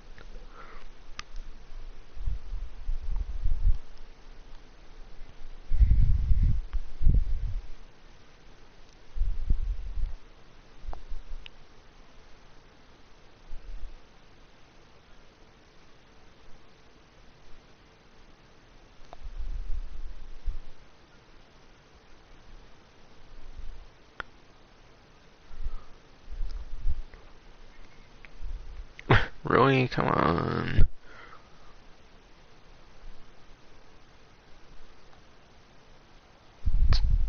Man, shit, I can't take a one-on-one anymore, I swear.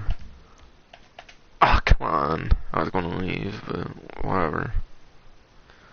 It's about to back out and leave, but yeah. Fucking one-on-ones are just so boring, damn. Honestly, it's just going at each other.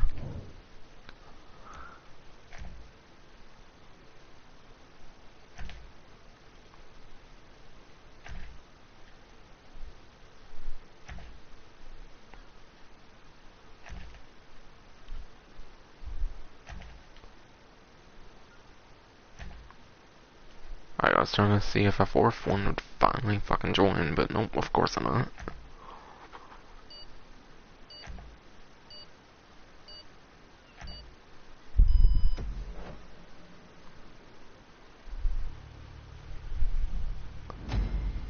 This one has the Ferris wheel in the middle, and it's pretty cool. And the roller coaster. Yeah, sorry, I don't really feel that you can actually use them much to your advantage enough. Oh, what the? That's possible? What the fuck? Wish I would have known that. Oh my god. There's gonna be all kinds of like holes in the center.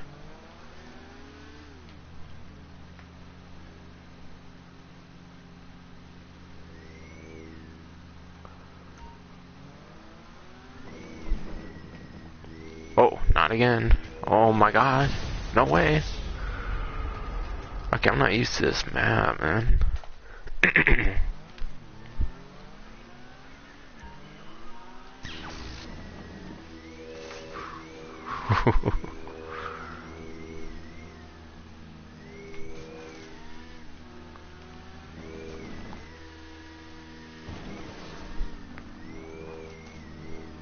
That's why I don't do laps around that shit to make up for those 2 stupid deaths and shit.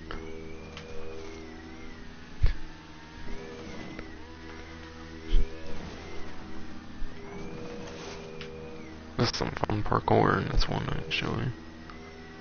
Or whatever the fuck. I wonder if you could actually go on the roller coaster and it doesn't kill you unless you go a certain height below. That would be pretty cool. Make this map actually kind of interesting. Okay, screw it. I wanna try. Oh shit. I just wanted to try it. Well, the game already made me fucking die stupidly 2 times. But yeah. I was hoping it would be funner than that, but maybe I didn't get on a good part of it. I don't know.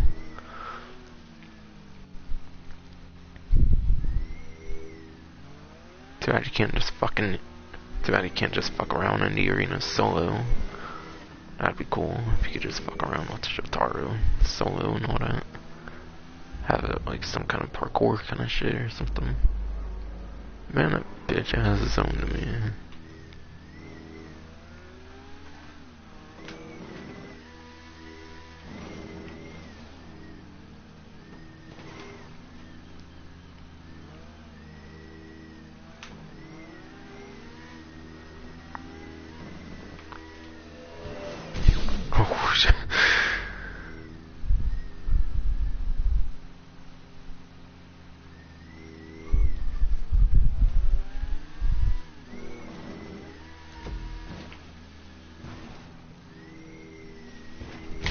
No, fuck. Damn it. I don't have enough movement.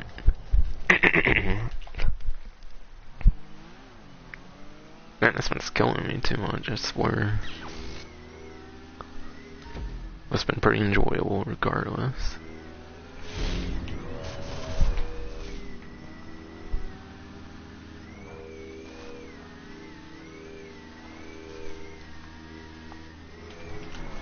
Damn, that's bullshit, come on. Man, I'm dead. I only have one life.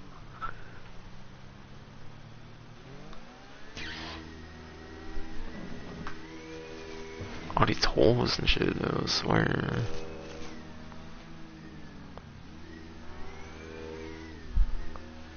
Honestly, I just don't feel like I'm good at Deadline though. I think I remember years back playing this shit and I wasn't. It's not one of those adversary modes I'm actually good at, unfortunately. I wish, but apparently not.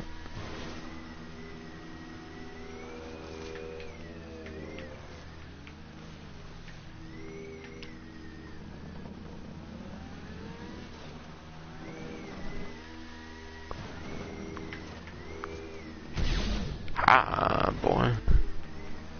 Get jet. No! Shit. Oh my, I was crafty screwed there anyways. As far as I know. Oh, 0 counts as a life, I guess. Sure.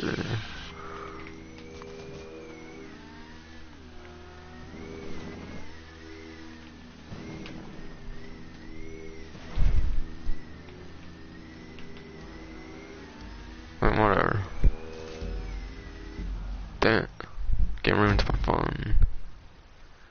I was about to try to go on a roller coaster again.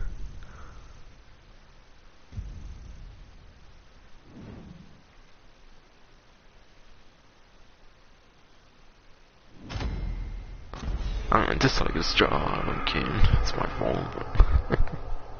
I like all Rockstar things. I like everything, essentially. I don't care. There's nothing I found all that bad, or nothing. Right, yeah, go to free middle, bitch.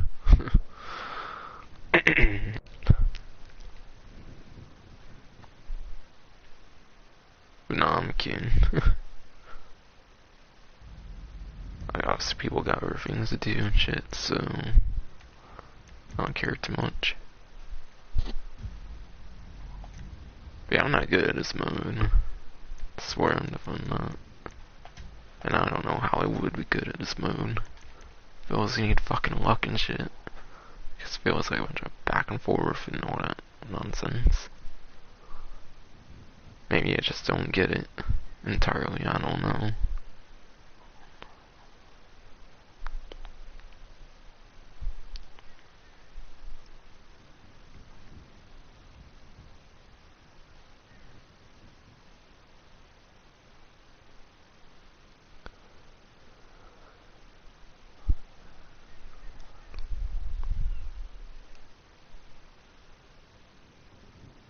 I know it would barely change anything most likely, but I kinda wish I had like the biker melee mechanic or something in here.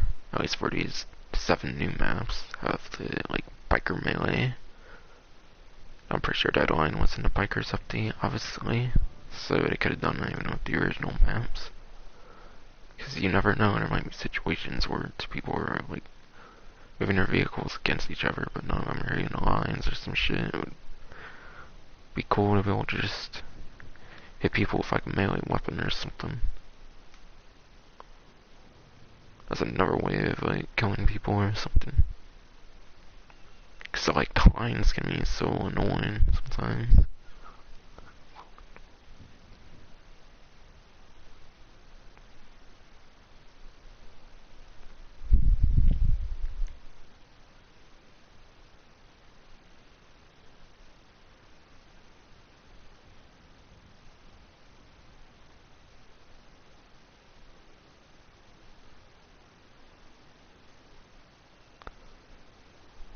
Alright, another one. A Can we finally get a 4 here? That would be cool. But I doubt it, unfortunately.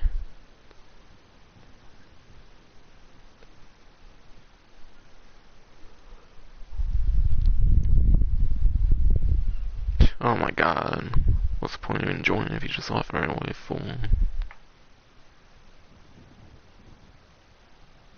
Man, I wanted to do one-on-one here. Shit. Man, it's getting irritating. Fuck. I want these maps to be more interesting and shit. These matches. Maps and matches. Fuck it.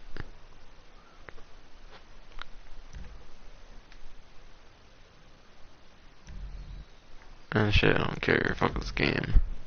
Oh, they were already ready, I guess. For one, someone that readies up right away. Like, shit. It's most people know, apparently. Even when there's only like 2 small ass options to choose and shit. Uh oh. Fuck. I would've fucking. Fuck, shit. Man, there's a lot of like places you get stuck at in this one, apparently. They can make suicide too. Guess not just me, then. Guess I'm not the only one struggling on this map, then. Shit, I felt like the only one struggling on the other one, and it was just me and one other person, because this game's been gay with its matchmaking or some shit. Matchmaking on this game sucks ass.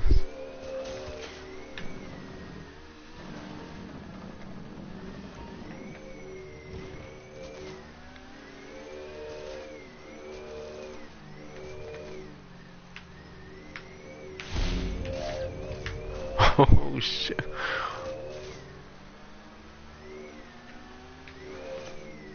No, I missed. Okay, I always said I didn't commit suicide. Again. I mean, a second time, but yeah.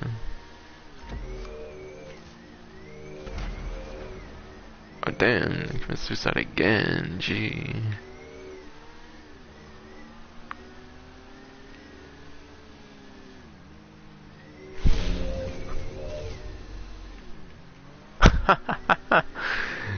They ran into my lines immature.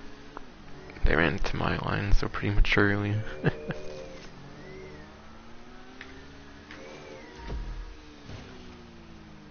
Seriously though, I swear the only interesting thing I feel about this how they left, boy. They hit my line once and they left. Bruh.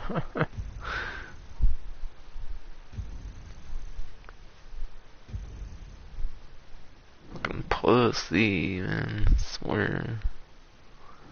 I saw her person that left when they lost all their lives, like shit. Like the first person I went against.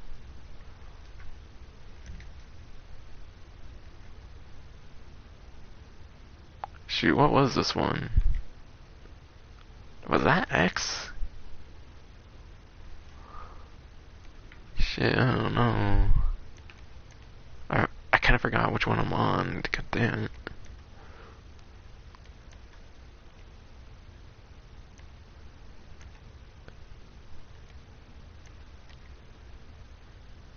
Yeah, it's this one.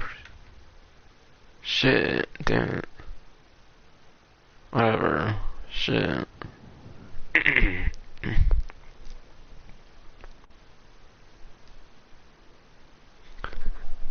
I swear the terminal showed up on there again. I don't want 14. I don't know. Not yet. Eventually. Right, don't tell me that's gonna take me to the fucking public. I forget. No, I've been put into another lobby. Just take me to my invite only, please. Since this game at least has invite only, I'm like fucking Red Dead.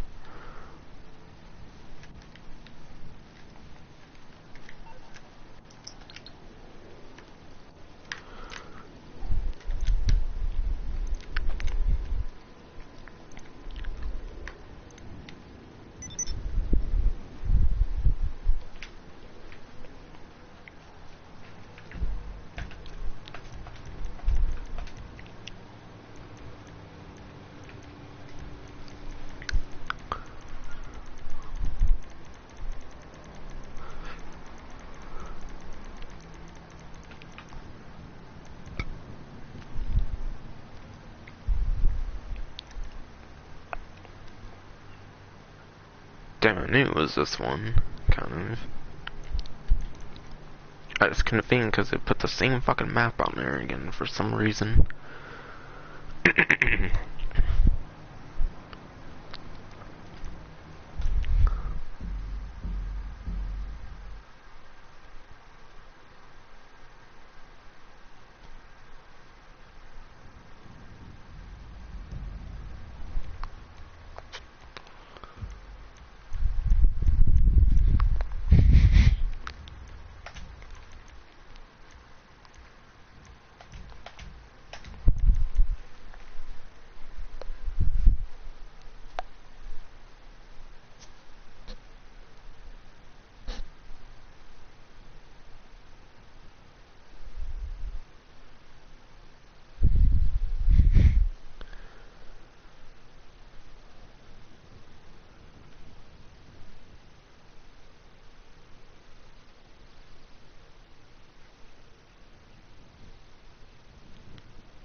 I swear I like the invite system a lot better than fucking Red Dead in this fucking game. I swear Red Dead seems like fully automatic, but at least it's fucking good. This shit's manual and inviting's bad. In my opinion. I feel a lot more people tend to join things in Red Dead in this game for sure. For sure indeed.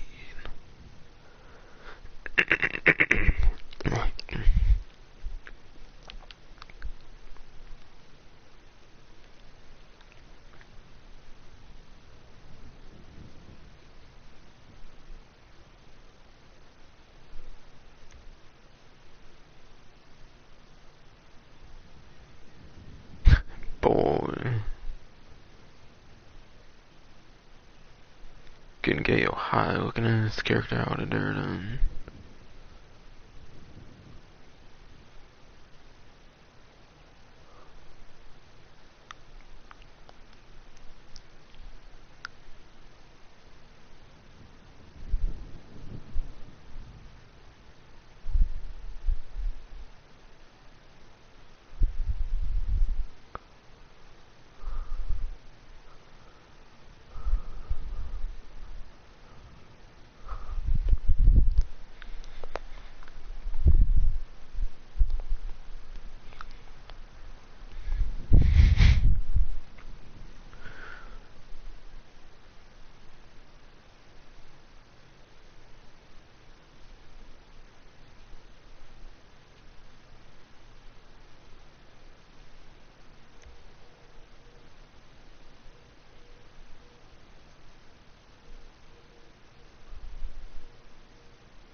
I swear that person looks like a cross-gender, fucking bisexual or some shit, I swear.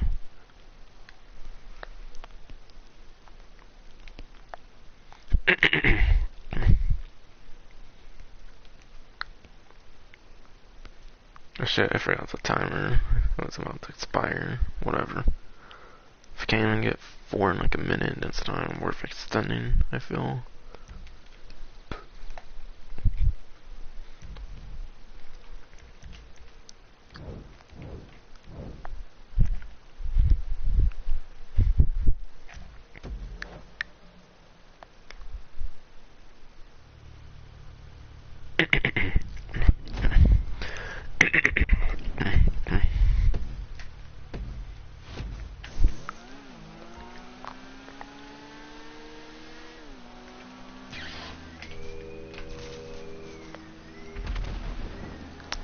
course my battery's gonna be low now, great. At least with having a wired set now, not a wireless headset. At least now I can charge my shit no matter fucking what. Oh damn. Killed both of us, shit. Dude, this one looks interesting, to say the least. Can you actually go up that shit? That'd be cool.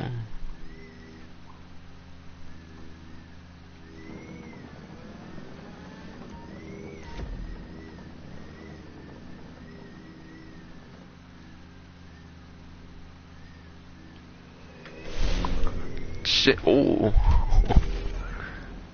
Yeah, that was interesting. Oh, I actually have the most lives right now, what? Okay. Bro.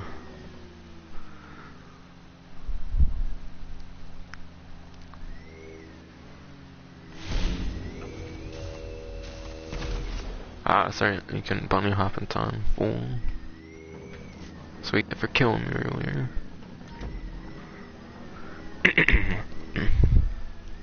I got them right when they got their bunny hop. Lol.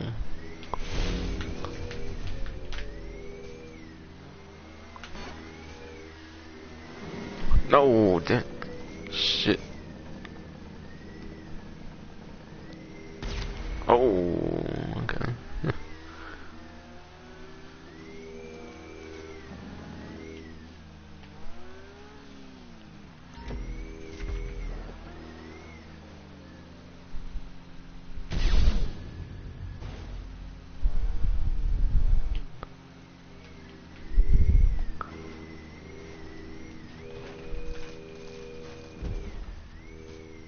That's how I play area, that's game. Oh, how did I land right on her? Shit.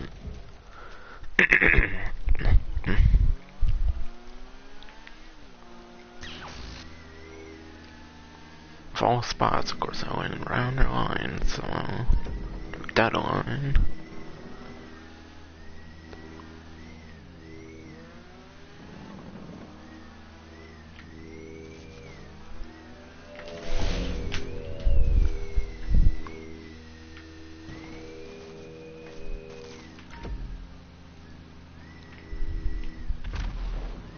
Oh shit. Damn, it seems to hit the part now, it's like fading out too, as far as I know. Oh, someone's actually being a good boy and fucking spectating and shit.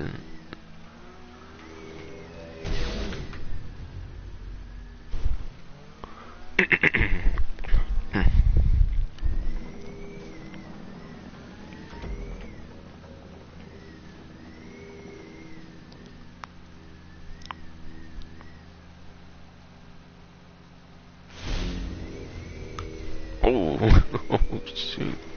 Oh my god.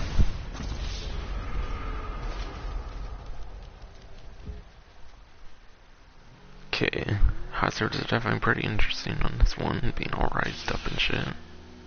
And a lot of other maps have that kind of thing. I don't know, all these maps have kind of unique, cool things in a sense.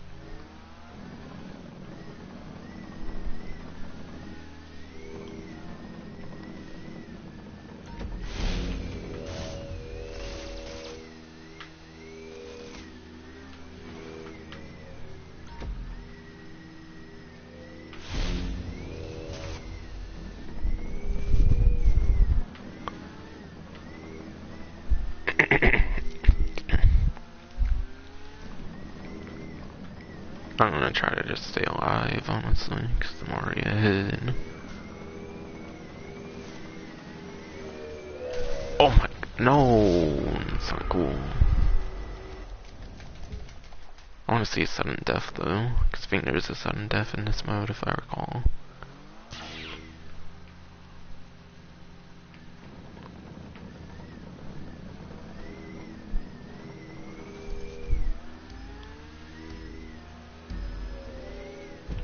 Oh shit. Sudden death. Let's go. Uh oh. Shit, shit, shit. No! Damn it.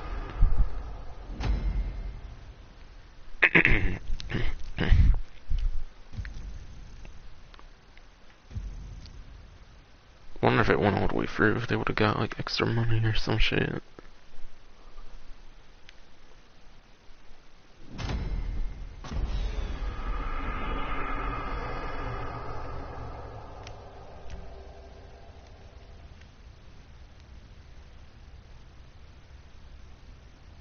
Did they dislike it? Oh. Sweet. Someone's being a good sport and chose my map. Let's go.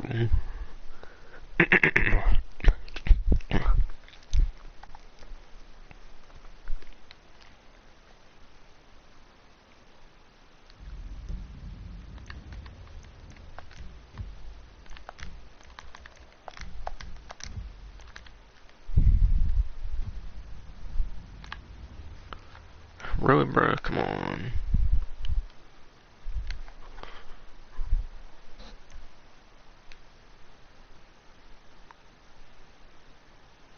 I don't blame people though. I don't blame people though. It does get pretty boring. You know, it is pretty fun just fucking around in it. And seriously though, I wish there was like a single player mode where you can just fuck around in the arenas, but whatever. It's probably our like adversary modes I'd like to see it with as well. Having a single player mode where you can just fuck around in the arenas, but whatever.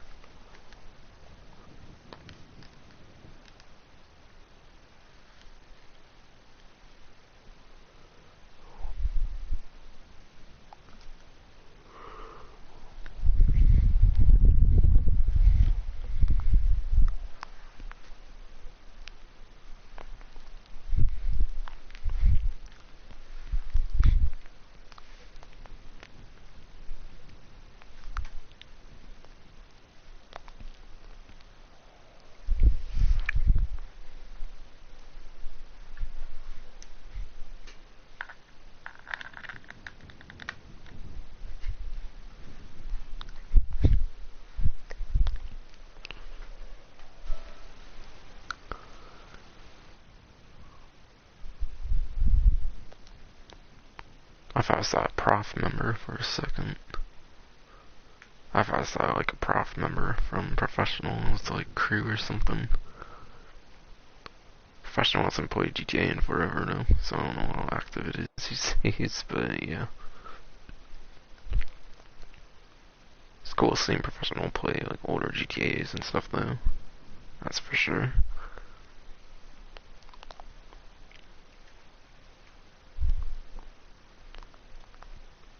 Because when you're like the richest motherfucker in the fucking game, you might as well take a break from it. As long as we got like practically everything you could want, I guess. But shit, I feel I'm almost at that point myself, actually. Because of Cayo Perico Heist. Sorry for being a broke ass right now. Because I buy a lot of stuff.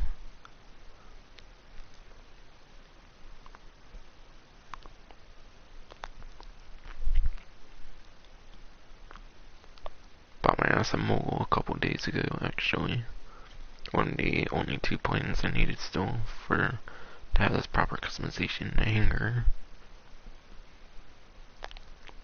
Now I just need the Alchemist, I think. Which I think I'm holding off on purpose in case I have a video idea or some shit. Regarding like every vehicle that can be put in a hanger and whatnot.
that shit. Some of them like, I'm not gonna change hearing them and it's like music or some shit now. So I'm not gonna change my setting for them. So I want to be their fucking music or some shit.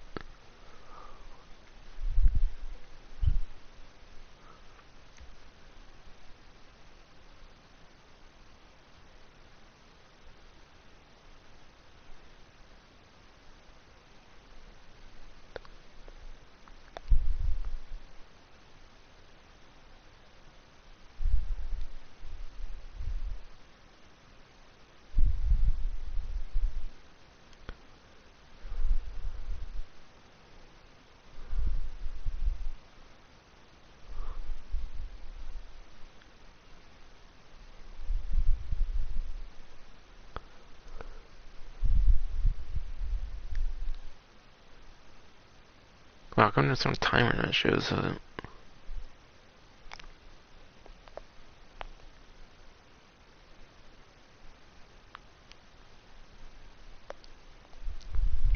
Maybe it's one other person would be cool. Like, it's weird, I'm not seeing a timer show up for some reason. Usually there's supposed to be a 1 minute timer.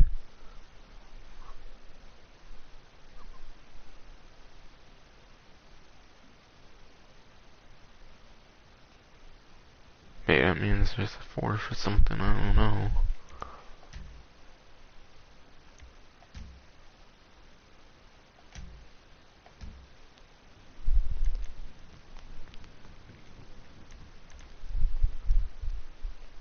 And bro, whatever.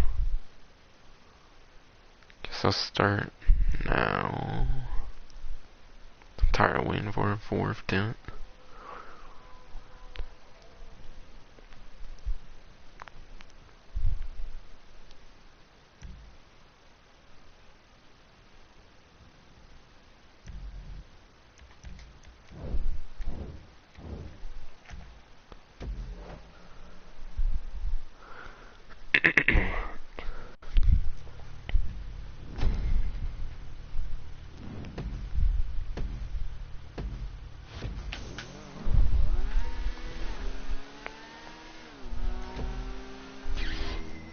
Okay, this one's got like water and whatnot. The other ones didn't have water yet. Damn it. Ah! That's right, I caused a suicide on my bike and shit. My motorcycle.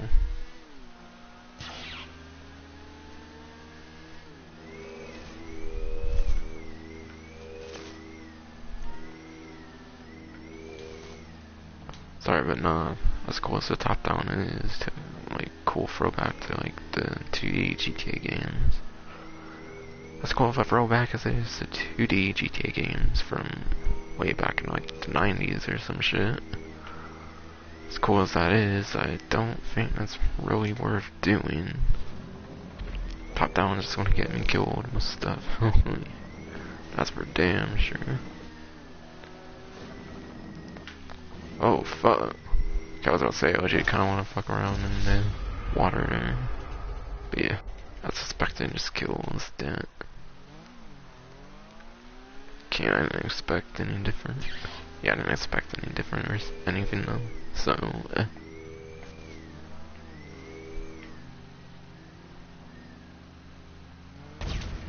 Oh shit.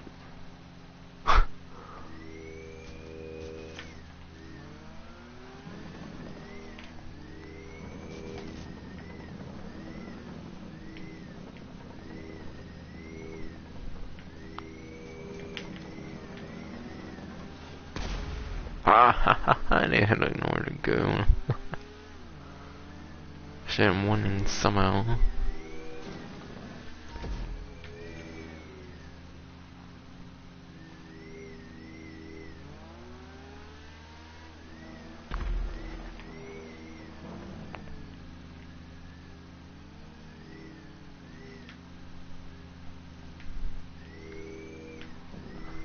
Oh.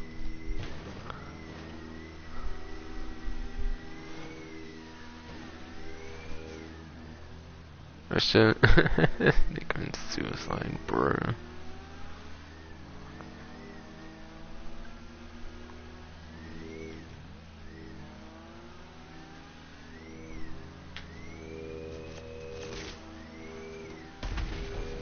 Oh shit, noise.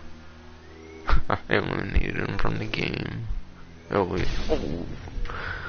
But, how did that happen? That's bullshit. My jump got me killed anyways. Bunny hop got me killed anyways, dude.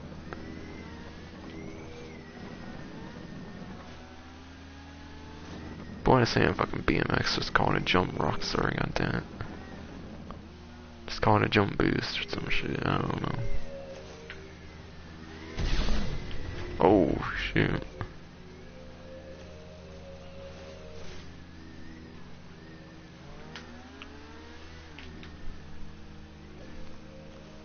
That's bullshit.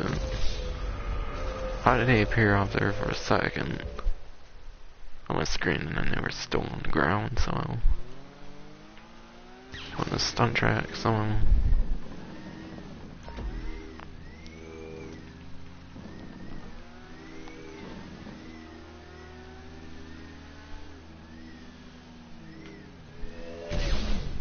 there.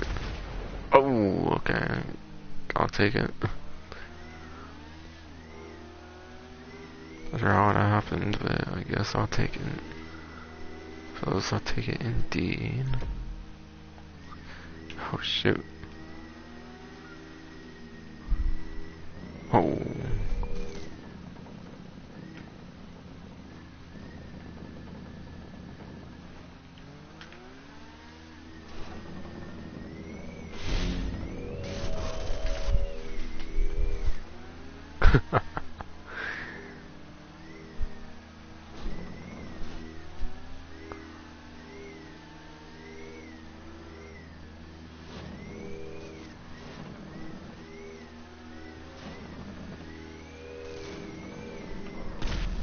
I got fucked. I'm gonna end in the water, why not?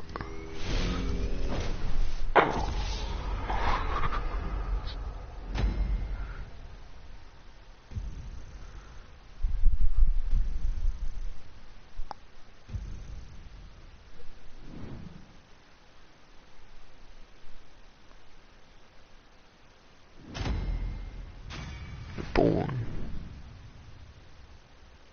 Could throw your asses.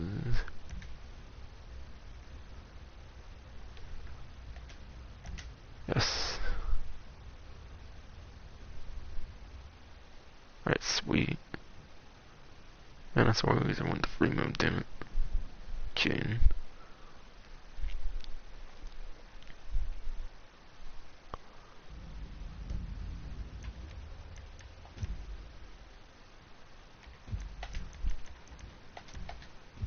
No, not shit.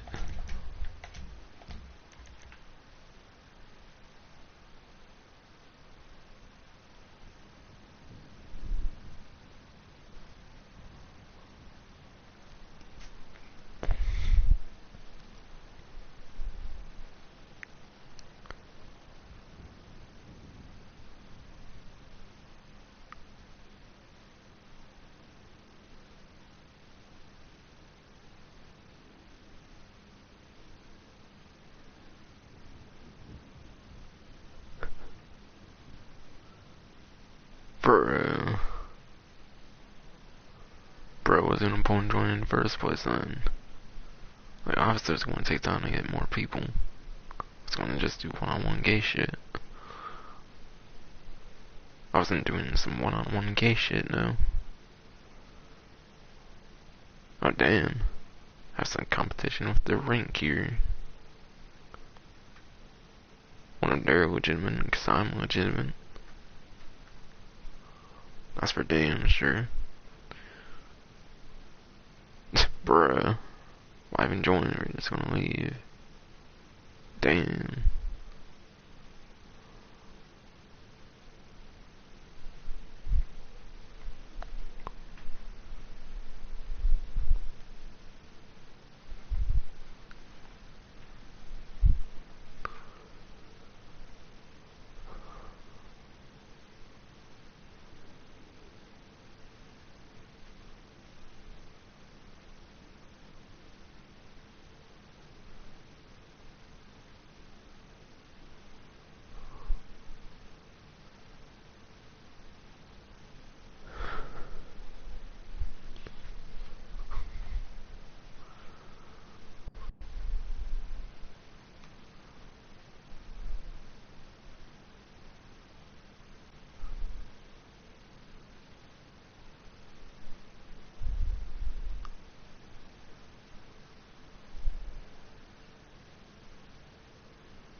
Okay, bro, it's gay, goddamn it.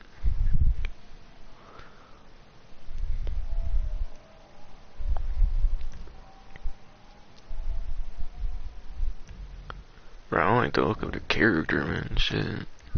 Ken.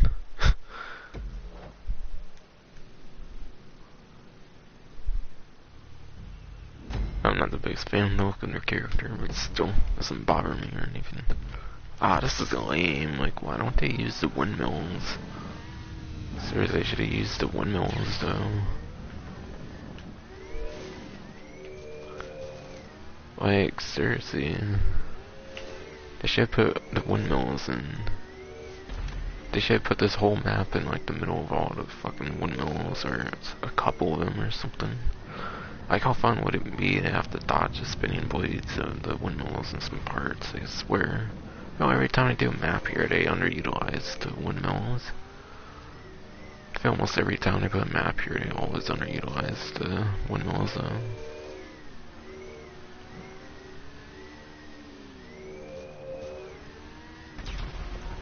Oh shit.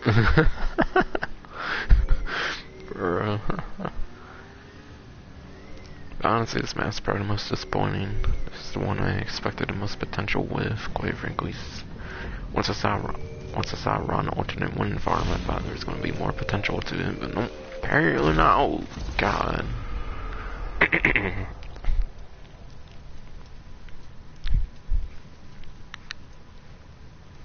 I'm just gonna wait the timer there. Wow.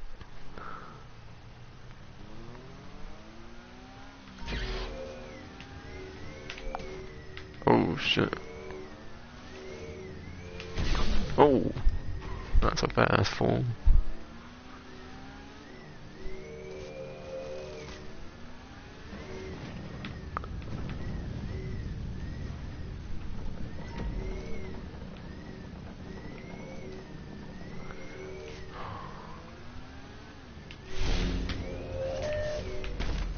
No, goddamn.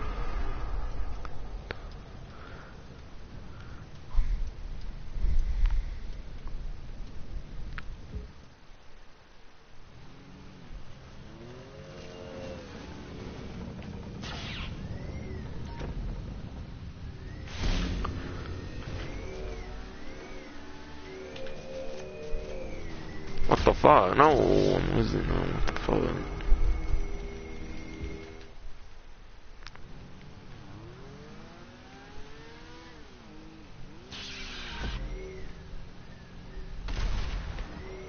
Ha! Suicide.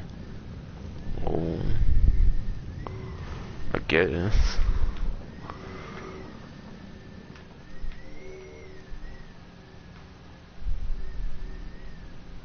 Seriously, they should have put this in between some windmills or something, though. I bet they could have had the stunt dragon and had the windmills in strategic locations or something. Like, actually. Like, you would think they'd take advantage of it to make probably the most interesting map of them all, but... Nope. This ends up being the most disappointing map, for sure. It's zoned, boy. Oh.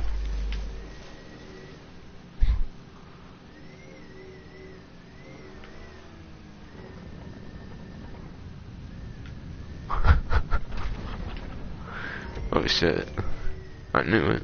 I knew I was actually going to get something there.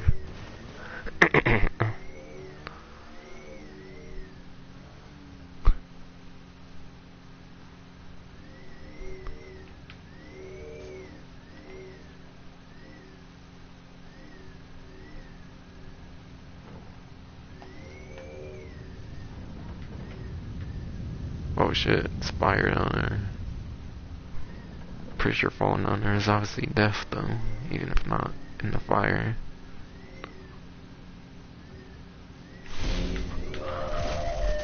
Ah, how they fall for that one, like, bro.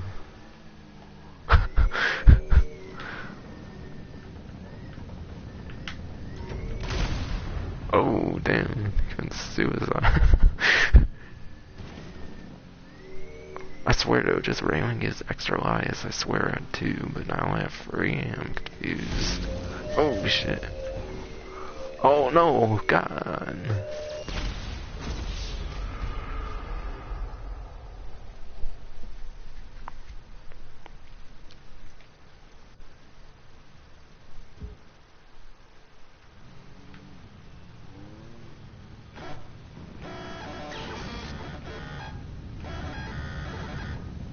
Wait, the horn actually does that? What? I think so. I think so, at least.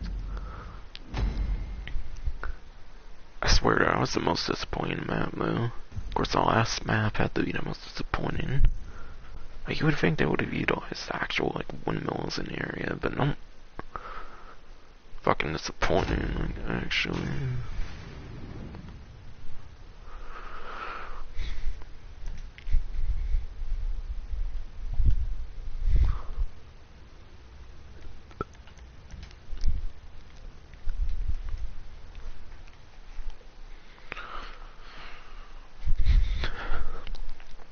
But yeah, it seems I played a small amount of each map. Obviously, only. The reason I did 1 round instead of the default 2, obviously, was to get through the maps. Plus, I did the stream really late. It's like 6 o'clock now. I started at like 3, I think. So, yeah.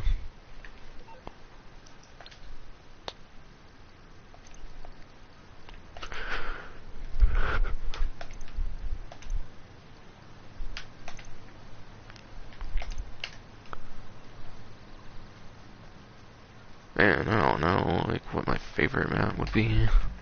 Might look at all the maps again, think of my thoughts on them or something. And don't forget, by the way, that there's more survivals coming, I think. I think they said more survivals are coming. Not that we didn't already get more survivals, but yeah. Kate was... Oh yeah, Vinewood Racetrack. It was kinda interesting, but pretty linear, I feel. And it's kinda like an aerial version of the racetrack in a sense.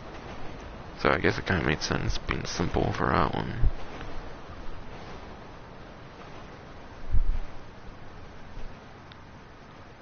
Wait, oh, that's the Maze Bank one. Yeah, that one reminds me of like the Maze Bank Arena thing in San Andreas, actually. Like all the tricks that you had to do with like the dirt bikes and shit. One of the arenas, it reminds me of one of the arenas from San Andreas. Maybe like the couple things in like Las Venturas, I think. Like this Kickstart arena, whatever it was called. So that was some cool flashbacks, kind of reminded me of that. Del Perro Beach had like the roller coaster, you could actually kind of go on it without dying. That was something.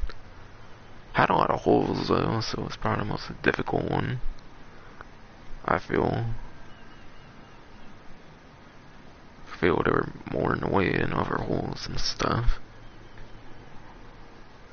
Tunnel was a pretty fun one to mess around in, that's for sure. Terminal. I don't know. I don't feel Terminal was all that great. I found the most interesting thing about it was some of the, like, walls and stuff. How you could almost completely wall yourself in or something. I don't feel other maps had that all that much. Could be wrong though.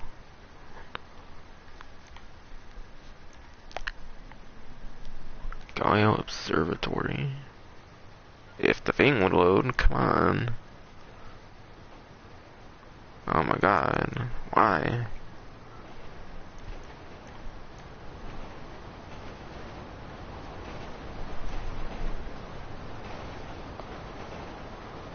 That one was pretty cool, with like the section in the middle, you could actually kind of go up it in a sense. That I wasn't expecting.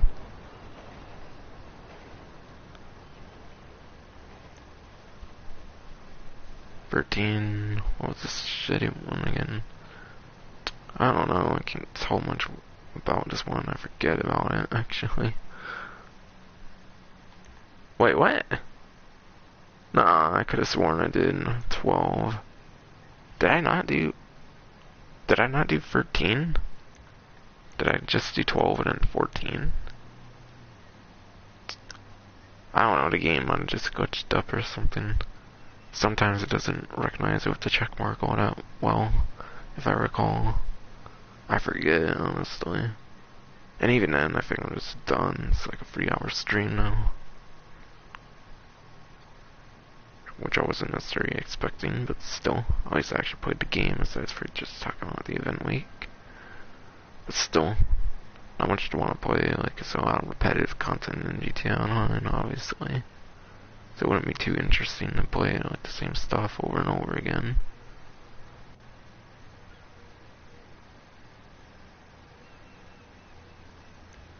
To be honest, I forget. All I know is this is probably the worst fucking map, honestly. It was so disappointing. You'd think being around alternates one farm they would have actually used the fucking turbines, but nope. Like, how cool would it have been if they put the actual, like, thing in between all these turbines that move and stuff, and you had to, like, watch out for that stuff or something.